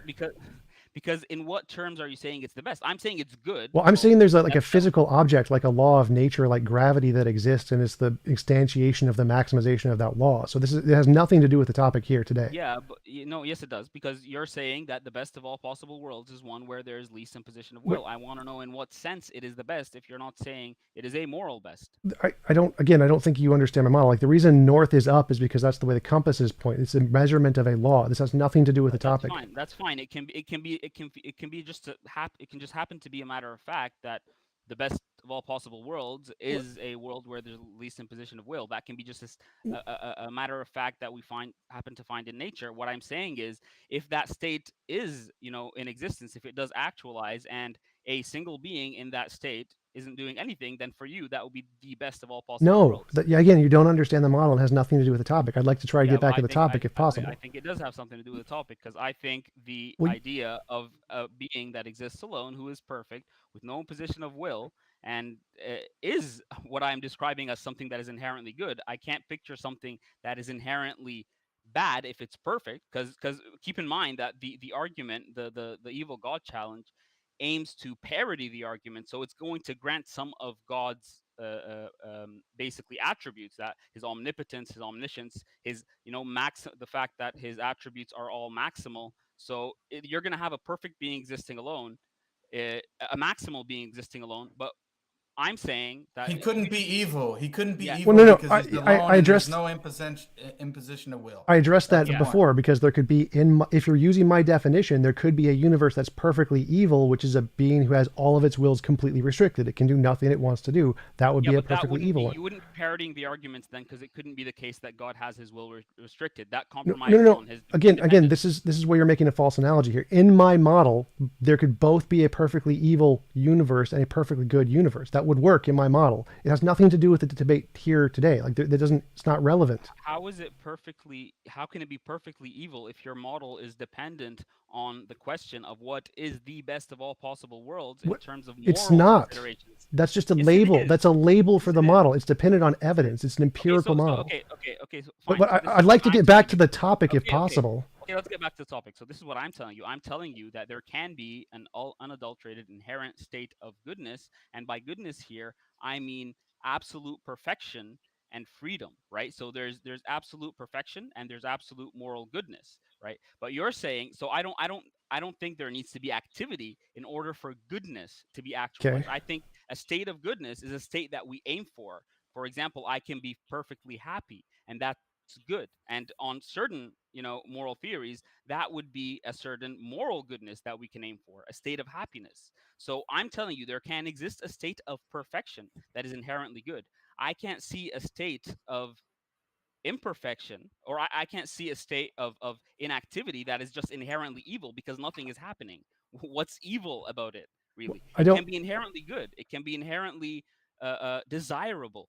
It can you can say it's good in many different ways depending on how you understand goodness or a lack of goodness. But the point is, I can't see how it can be inherently evil without any kind of activity. I can't see how it can be inherently evil without actualizing or manifesting some kind of undesirable state. Well, it's exactly what you just said. It's like there's some state that we have a desire for, and then there could be some state we have a desire against, and that would be the evil one. So everything you just said works equally as well for a perfectly evil state. How is this maximally perfect independent being in a state of undesire? I mean, how is it in a state of desire?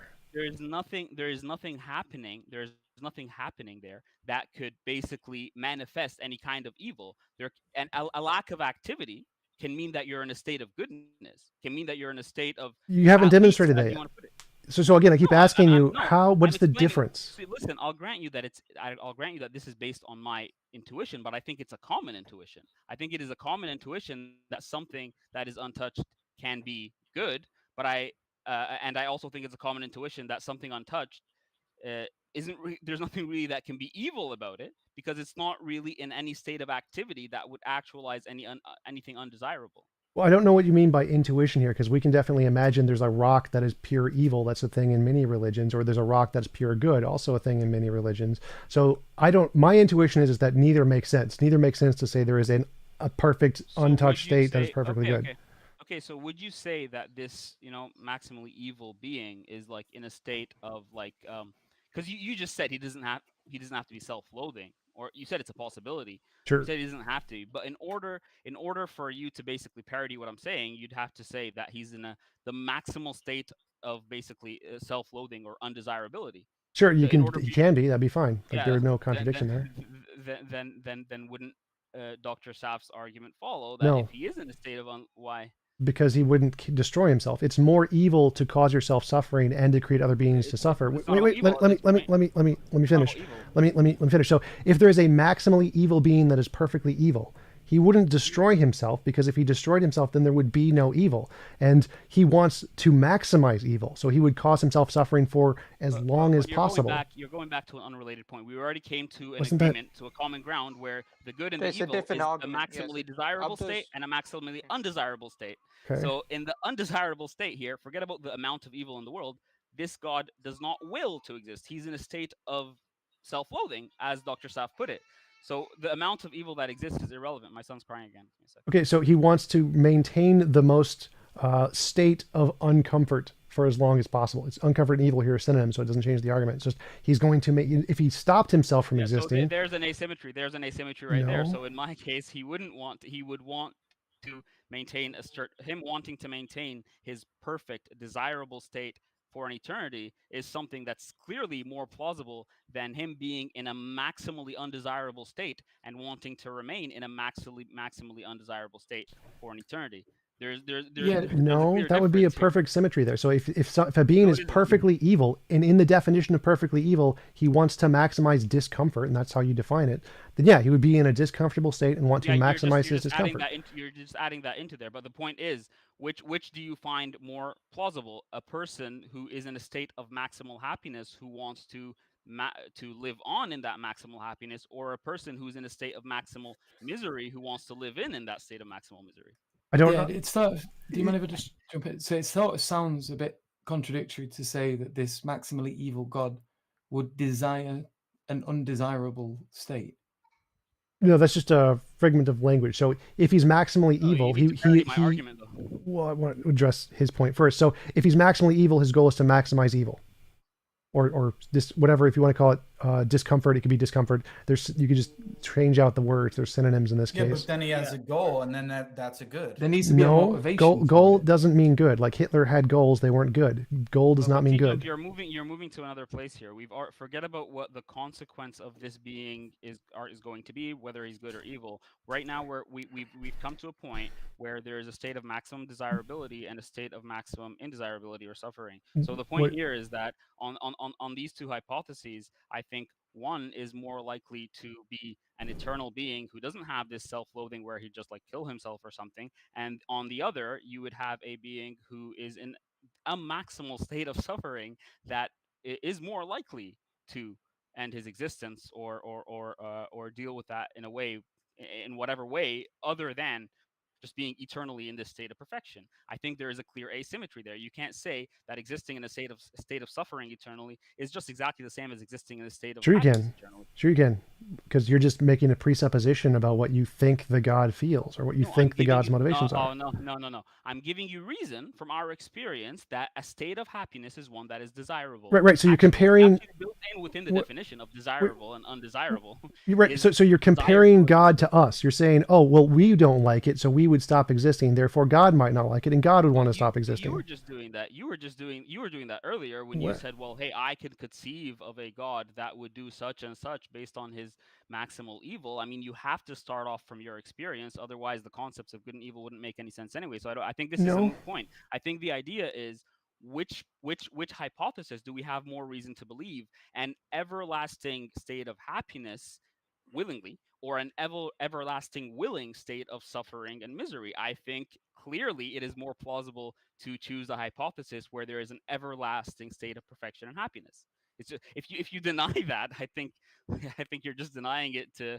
I think you're just trying too hard at this point. But Well, no, it's but, pretty simple. Like you've made up this discomfort thing. It has. I don't think discomfort has anything to. Wait. Let me finish. Now I Let me made it finish. Let me finish. So yeah, I agreed to your argument for the sake of the argument, but I don't think discomfort has anything to do with evil. Literally, So good you and evil agree aren't with it about for comfort. the sake of the argument, Yes. but right now that you saw where it's leading, you're not agreeing with it anymore. No. So That's again, interesting. I can agree. I can accept your argument. Still doesn't work. But again, you've Why? made up this because the whole point is the evil God hypothesis. You've made up this new criterion. So we're going to add in this new criterion, which has nothing to do with the evil God hypothesis, discomfort. And you're going to say, I'm going to define discomfort into evil. I'm like, Yeah, all right.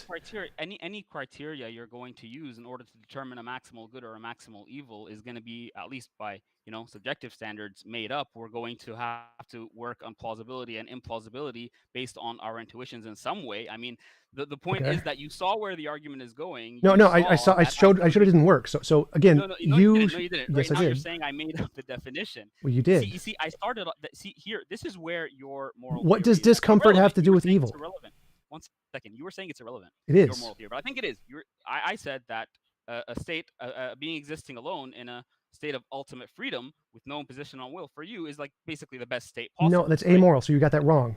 Yeah, but 1 second. It is the most desirable state. It can be amoral. It is the most desirable state. Now I'm telling you, if I can use that as a standard for ultimate objective goodness. Well, it's not. then what If it's not. said it's not. Wait. You just said it's desirable, but amoral. So amoral, it's not the perfect standard of goodness. It's amoral. Those are completely saying- different wait, things. Sorry, you're saying being desirable, it can't be desirable and amoral? You can desire evil. Desirability has nothing to do with good or evil or moral or wrong. This is why you're conflating this desire thing, which has nothing to do with good and evil. I think so. Desirability can be evil in the sense that you can exist alone in a state that is desirable and be evil. You can desire good. You can desire evil. You can desire anything. Desirability has nothing to do with morality. A state of ultimate happiness where there is a being existing alone, not causing any suffering, not even having the capacity to cause any suffering, can be a state of ultimate evil. Desire has nothing to do with good and evil. Desire has literally nothing to do with good and evil. That's your claim. What I am saying is that goodness and evil are very often defined in terms of state of desirability and suffering, happiness and suffering. What leads to maximal happiness and what leads to maximal suffering. Maximal happiness is seen as this objective goal that we can use as a standard in order to determine what is good and what is evil. Consequentialism. So the point is that there can be this ultimate state of goodness and perfection that is desirable, and that can be an unadulterated inherent state of good. On the other hand, if you have an unadulterated inherent state of maximal evil, which would be the other end of the extreme, the most undesirable state possible, I'm right now I'm creating an asymmetry between those two, where I'm telling you one is more likely to be everlasting in a state of perfection and the other is not. You're not giving me reason for your disagreement, apart from the fact that you're just saying I'm making up definitions. Well, you agreed with definitions for the sake of argument, so let's just drive the argument home and see. Right. So I'll explain it again. You can make up a criterion and say it's possible the evil God or that evil and good have this criterion of discomfort, and it's possible they don't. It's just something you've made up. It's possible that perfect. Wait. It's possible that the perfectly good being could be one that doesn't create anything and just exists on its own, and that's perfect goodness. So I can add in a made-up property of goodness that means that the God would not do anything. This world would not exist. So I can parody your argument by saying there's this other property of perfect goodness that I'm going to add in, there's no evidence for, and that's what exists in God. Like what? Like a God that wouldn't create anything other than himself. Yeah. So you think, because you don't even get the argument, because right now I'm talking about what I'm trying to maintain is God's independence, and I'm trying to say that God's goodness or evil must be something that is maintained absent anything else. So his creation or lack thereof isn't the point. You can say that God's goodness would entail him creating something, and you can maybe make an argument about that, but that's not what I'm referring to. I am referring to I'm trying to maintain God's independence by saying that, this unadulterated state of ultimate goodness is more plausible on the idea of God's independence and eternality versus the other hypothesis you're putting forward of an evil God that is in a maximum state of, let's say, suffering or self-loathing. Right. So you've made up this property of discomfort. Said this discomfort thing is a part of evil. I think it's not. I think discomfort has nothing to do with evil. And you're saying, well, if discomfort is a part of evil, then the evil God would be more likely to kill itself than the good God, because the good God is in pleasure or something. But that doesn't matter. Up a property of what's it called? Minimum imposition of will.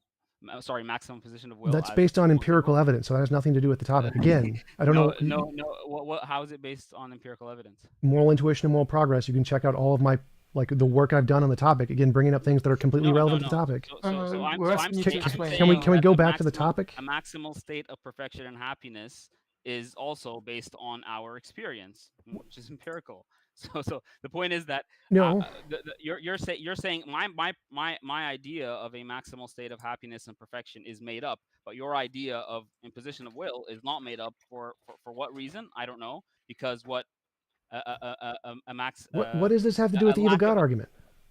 It has nothing to do with an evil God argument. What I'm trying to do is I'm trying to show you that there's an asymmetry between the idea of maximal desirability, as we agreed on that term, and maximal. There's not. I've showed it's not. I've showed there is not one. You just said my definition is made up. But yes. I'm telling you that I could say the same thing about your understanding of. Right. So I'll explain it again. So you have the assumption that you feel discomfort, you would choose to kill yourself, therefore God would. That's false. You can't assume what God would feel based on your assumption of discomfort. So if there was a God who was perfectly discomfortable or evil, then he would not choose to do that. That is also a logical possibility. So would you grant that you have the assumption that a lesser state of imposition on will leads to maximal? This has nothing to do with the topic. Again, it does because you're inconsistent. You have an intuition about what makes a best possible world or a maximal state of happiness, and you're using it. No, all of a sudden, it has nothing to do with happiness. No, I'm making stuff up. Again, you keep misrepresenting my model. Could you just go back to the topic? I get that it's amoral. You don't. I keep telling you, and you just keep repeating the same mistake over and over again. Can we just stop bringing up my model and stay on the topic? No, because I accept. Listen, TJump, I accepted your model, and what I said. No, I don't want you to accept my model. You don't understand my model. I've told you this multiple times. Put your model aside. I think I do, but put your model aside. What I accepted. You don't. Is the idea. Okay, fine. So what I accepted is the idea that, okay, we can think of this maximal state of goodness I'm talking about as a state of maximal perfection and desirability. You accepted my definitions and provided an alternative one with a maximum state of a lack of desirability, of indesirability, however you put it. And what I'm saying is, after we've accepted those definitions and moved forward, I showed you that it's more plausible for one to be everlasting over the other, which would probably be more self-loathing, and then you shifted back to the definitions being made up. I don't think that's No, I addressed both. Reasonable. So I addressed both. I said, one, no, God could be unable to destroy himself or choose not to destroy himself. Either of those would both explain him being in an internal state of discomfort. Yeah, I'm talking about plausibility. It's possible. Yeah. So if God wants discomfort, wants to maximize discomfort, he would choose 100% of the time to continue to be in discomfort because he wants to maximize discomfort. So I'll grant you that as a possibility. What I'm talking about here is more along the lines of plausibility. I am saying it is more plausible for someone who is in a state of happiness to be everlasting versus someone who is in a state of maximal suffering to be everlasting. You need to add into your hypothesis or to your counter example the assumption that he couldn't kill himself, or that he wouldn't because of some other consideration. I'm just saying, based on intuition, based on our intuitions, the idea is that a state of happiness is more likely to be everlasting and desirable, and versus a state of maximal suffering, which I think Dr. Chowdhury's argument would apply, and you would No. accept some form of, at least it is more plausible Nope. or more likely on the other In case no for way. that God to kill himself. No, in So no would you- way would you does that think- make would you- sense. So So would you think obviously, maximal suffering more likely leads to suicide than maximal happiness? no, because you need other things like a brain and desires and motivation to live and all these other things that have nothing to do with the topic. So again, the topic No. is does an evil God, can it also explain goodness and evil in every way? Yes. Logically speaking, I think it can. I think there are aspects of incoherence. Wait. So let me finish. Let me finish because I was trying to make a point here. So any type of % chance that God would kill himself, there is a 1-to-1 correlation of a possibility that a perfect good God would create nothing but himself. So this was the original argument I made like a long time ago. Any kind of God, evil that's God. not even a parity argument. Wait. Let me finish. Let me finish. So any kind of God you could imagine. There are lots of different possible kinds of perfectly evil gods. As Saf mentioned, one who wants to destroy himself. And there are infinitely many possible kinds of perfectly good gods, like the kind that only creates himself or only exists as himself. So any of these alternate possible kinds of evil gods you promote, there's also a possible kind of good God that does nothing and just exists himself and nothing else. That was the argument I made a long time ago to refute this. I granted you that earlier. That's fine. What we're trying to look for is an asymmetry. So I can agree that there are certain points that can be parodied. What I'm saying is that there are certain points that cannot. And what I'm trying to provide a case for is that the idea that it is more plausible to think of a state of happiness as one that is less likely to commit suicide versus a state of suffering. Sure, you need other considerations, but looking on this point at its own while maintaining the other considerations, other things put aside, you would have to agree that it is more plausible for happiness to result in a lack of suicide versus the other way around. So I'm not sure how you can argue against that. It just seems to be more plausible. So let me try to explain it again. So what I'm parodying here is the entire label of discomfort as being evil. You have made an argument where discomfort is evil. Now I can parody that and say something else is good, not discomfort. So I'm not saying comfort, I'm saying like the desire to only be loving yourself. That could be a personal property of goodness. So just like you make up a property of discomfort and say, well, this is inherent in evil, which I don't think it is. I can make up a property of good and say, this is inherent in good. Yeah. So that's I see your point, and I guess Abdul, let me ask you a question. I'll let you carry on. I just want to clarify this point. Yeah. Abdul, what you're trying to say is this, from my understanding, and correct me if I'm wrong, yeah? You're trying to say is I just have to give one example of an asymmetry, yeah? Exactly. One particular argument, yeah, within a subset of arguments that's asymmetrical. You're saying, here's one argument. The argument goes like this, that a being that's in a maximal state of happiness is more likely to live everlasting, eternally, than a being that's in an ever state of unhappiness or suffering, yeah, or self-loathing, yeah. So what I'm saying that is, on that on its own, there is no parity between the two. Yeah, so I'm granting TJump that he can make parity arguments. He just said one, so sure. So if he defines goodness as let's say the desire to exist alone or not create, fine, I'll grant him that. It's a possibility. But then the point here is that meeting the evil God challenge doesn't require me to say that there are to conclude that there are no successful parity arguments. I am saying that I think there are a few very significant ones, but I'm providing you with one here. The point is that the fact that you look at this proposed asymmetry and say that, well, hey, you could say the same for something else, another property. I can grant you that other property. Right now I'm talking about this specific one and what seems to be more plausible in the case of an everlasting perfect existence versus an everlasting imperfect suffering existence. I mean, this is just okay. Let me try to explain again. So there are many arguments that can go against an evil God, and there are equally as many arguments that go against a good God. So if you say there is a disparity in this one argument against an evil God, I can say there's a different argument that's a disparity against a good God, and that's a parity. That means there's a one-to-one correlation. So like if I say, here's an example of an evil God that would not work for some reason, and you could say, or I could say, here's an example of a good God that would not work for some reason, that's a parity argument. So now there's one good God and one evil God, both of them don't work. So we can rule those out, but that's one-to-one. That's a parity. No, but TJump, that's not the evil God challenge. The evil God challenge is to say that the theodicies are symmetrical. Yes. Yeah, that's the argument. Yes. Now, it's not saying that, well, there is this one argument which proves an evil God over a good God, and then there's another argument that proves a good God over an evil God, and therefore they're symmetrical. It's not saying, it's saying the exact same argument theodicies used to prove a good God can be used to prove an evil God. Right. Now, Abdul has given you one asymmetrical argument that you haven't really addressed. So I did. Let me try to explain it again. Let me try to explain it again. Not talking about any of the other arguments. No. His specific The argument. symmetry, the evil being problem or challenge rests on at least three symmetries. They all have to hold for the challenge to hold, and that is the fact that an evil being and a maximally malevolent and maximally benevolent being are equally coherent. Equally. Two, that all natural theology arguments must point to both a malevolent being equally to a benevolent being. Yeah. And thirdly, there has to be a symmetry in the theodicies. So for the evil being challenge to hold, those three dimensions of the symmetry have to hold. But all the objector has to do is show an asymmetry in any one of those. Right. So can I? It's not a logical argument. It's not a, it's just, it's an attempt to undermine the evidence or justification for belief in the kind of creator that's omnicompetent.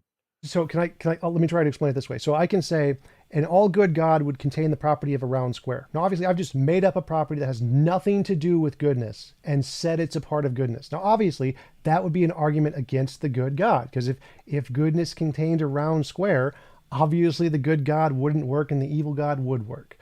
That means, does that evidence of the evil God? Well, no, because making up a property that has nothing to do with goodness wouldn't be like something that would actually count, because you could just parry it. You could make up, say, no, an evil God is a round square.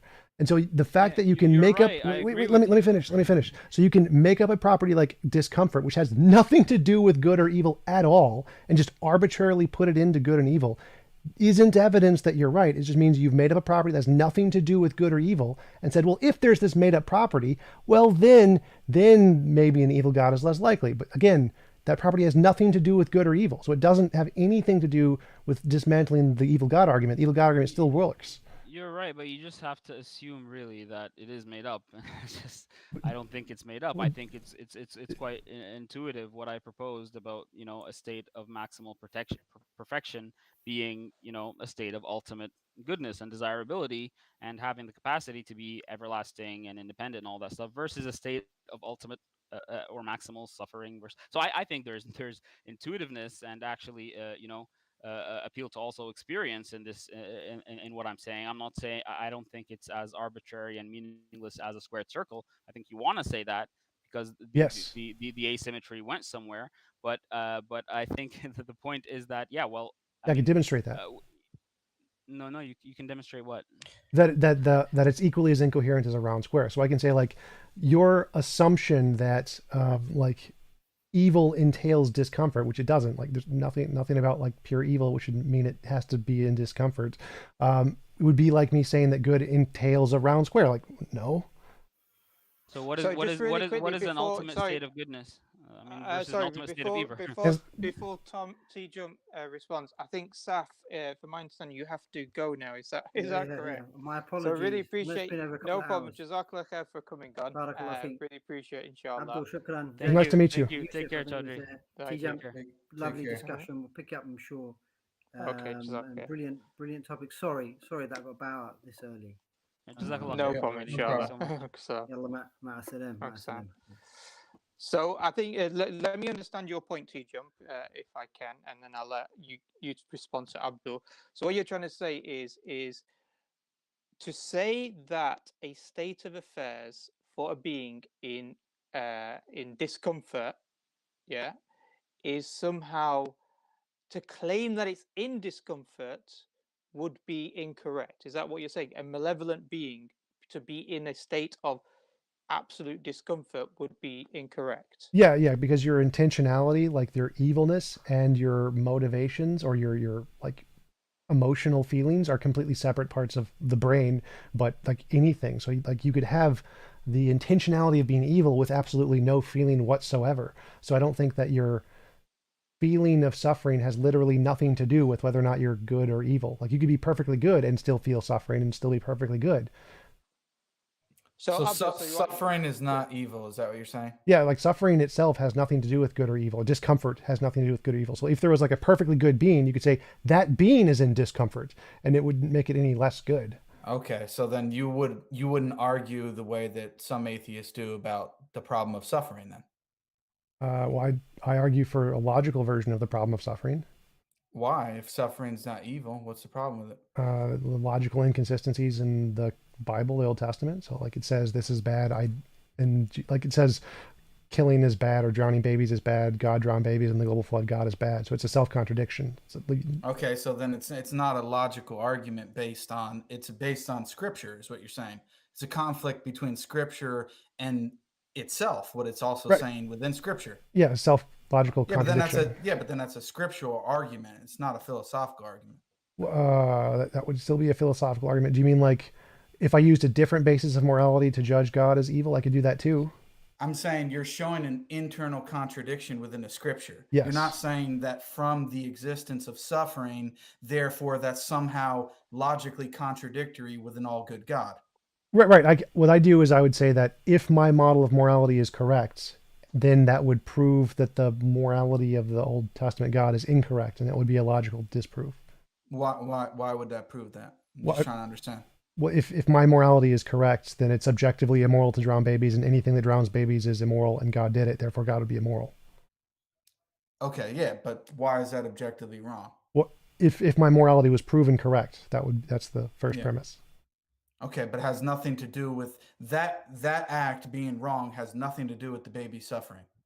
Right. It's not about the suffering. It's about the involuntary imposition of will based on my model, which can be done without suffering. Right. And then now I see Abdul's point why he was going back to the imposition of will and God being alone. There's nothing to impose will. You can still be imposed on by nature without other beings being there. Like if nothing else exists, if it's just God by himself. Right, like he could impose on himself. That's a possibility. Or things like reality could impose on the laws of logic. How does he impose on himself? I don't understand. Yeah, if he wills it, he wills it. He can't will and not will simultaneously. But see, wait. Let me answer the question. So hold on a second. You asked how can God? You asked how can God impose on himself? Like you can do that. You can like if I was God, I could say I would like to limit my powers, and so I turn my powers down, and I can't use those powers anymore. I have imposed on myself. He can't do that because we already discussed that the whole discussion of what Saf just brought up, those 3 points, one of them is that the arguments from natural theology get to a being that has these omni attributes. Oh yeah, so if he limits his power, then he's no longer the perfect being.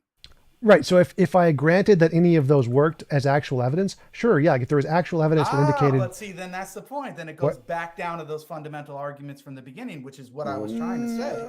If you're already granting that, and the sake of argument for this granting what God, this evil God discussion is.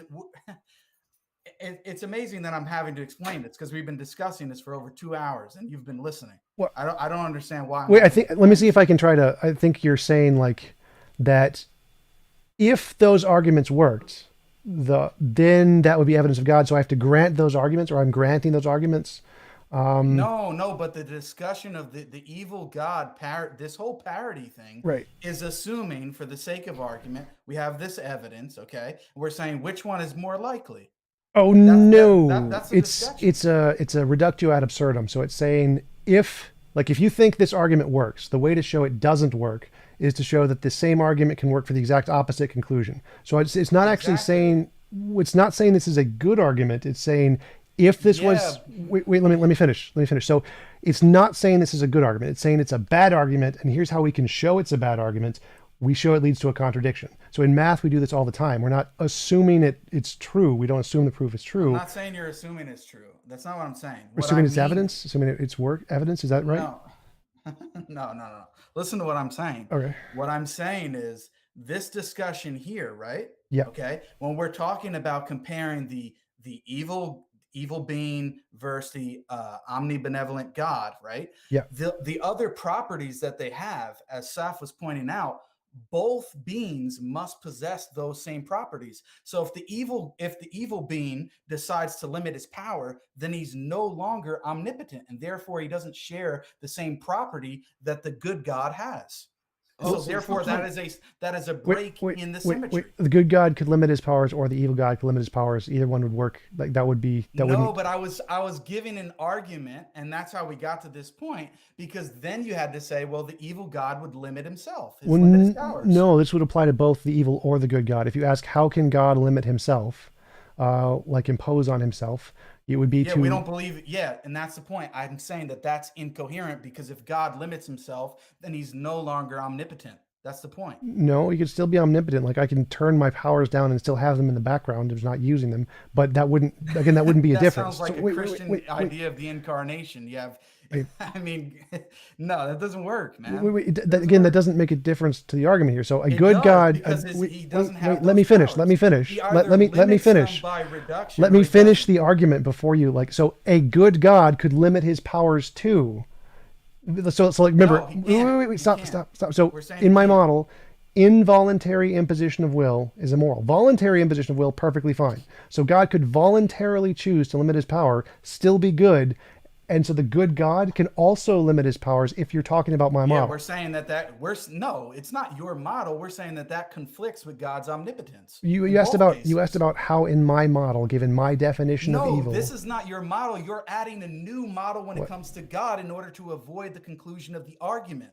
That's what you're doing. No, you added in my model. So what argument? No, you just added it to the model of God. You're imposing. No. You asked. Wait. You guys asked. Your own definition of omnipotence when that's not the definition. You guys asked, how can God restrict himself? You asked that. I didn't. You brought this up. You can't, because it's incoherent. So you brought up my model. I didn't. You brought this up. So I was just answering your question. No. You said, how could he? And then your response was in virtue of trying to respond to my argument, and I'm saying it results in incoherency. Which argument did that lead to? God can't limit himself, because then he wouldn't be omnipotent. And in order for you to avoid the argument that was just being made, God would have to limit himself. Okay, go back. What argument does that have anything to do with? We were talking about let me finish. Of will. How could God limit himself? Oh, so you're bringing up my model. You have brought up my model, which has nothing to do with good and evil.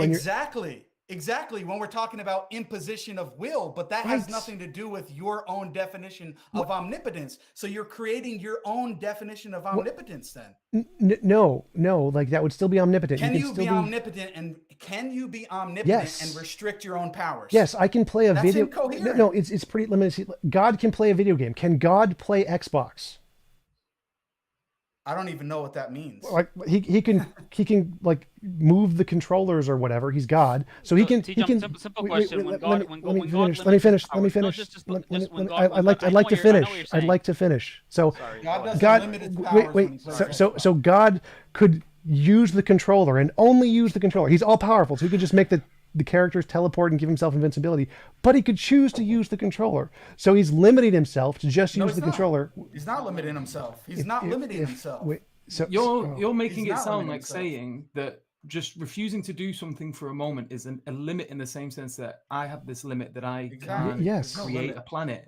But if you can give it back, if you can take it back, yes. If you can give that power back, then it's not a limit. It's still there. The possibility of it manifesting. No, it's there though. It's there the whole time. So right, which is exactly what I said. So God said God can temporarily limit his powers by like using the controller. Limiting his powers. That's still a limit.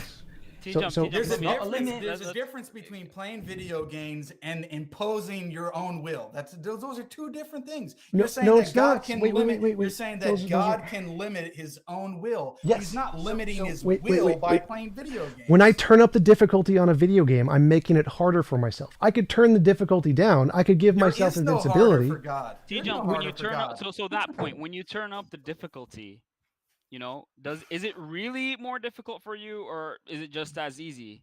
It's really more difficult. Yeah. It's not so for the point God. is, so it's not for God. So the point Wait. is, if God limits himself, I'm saying in that state of being limited, is he able to do all things?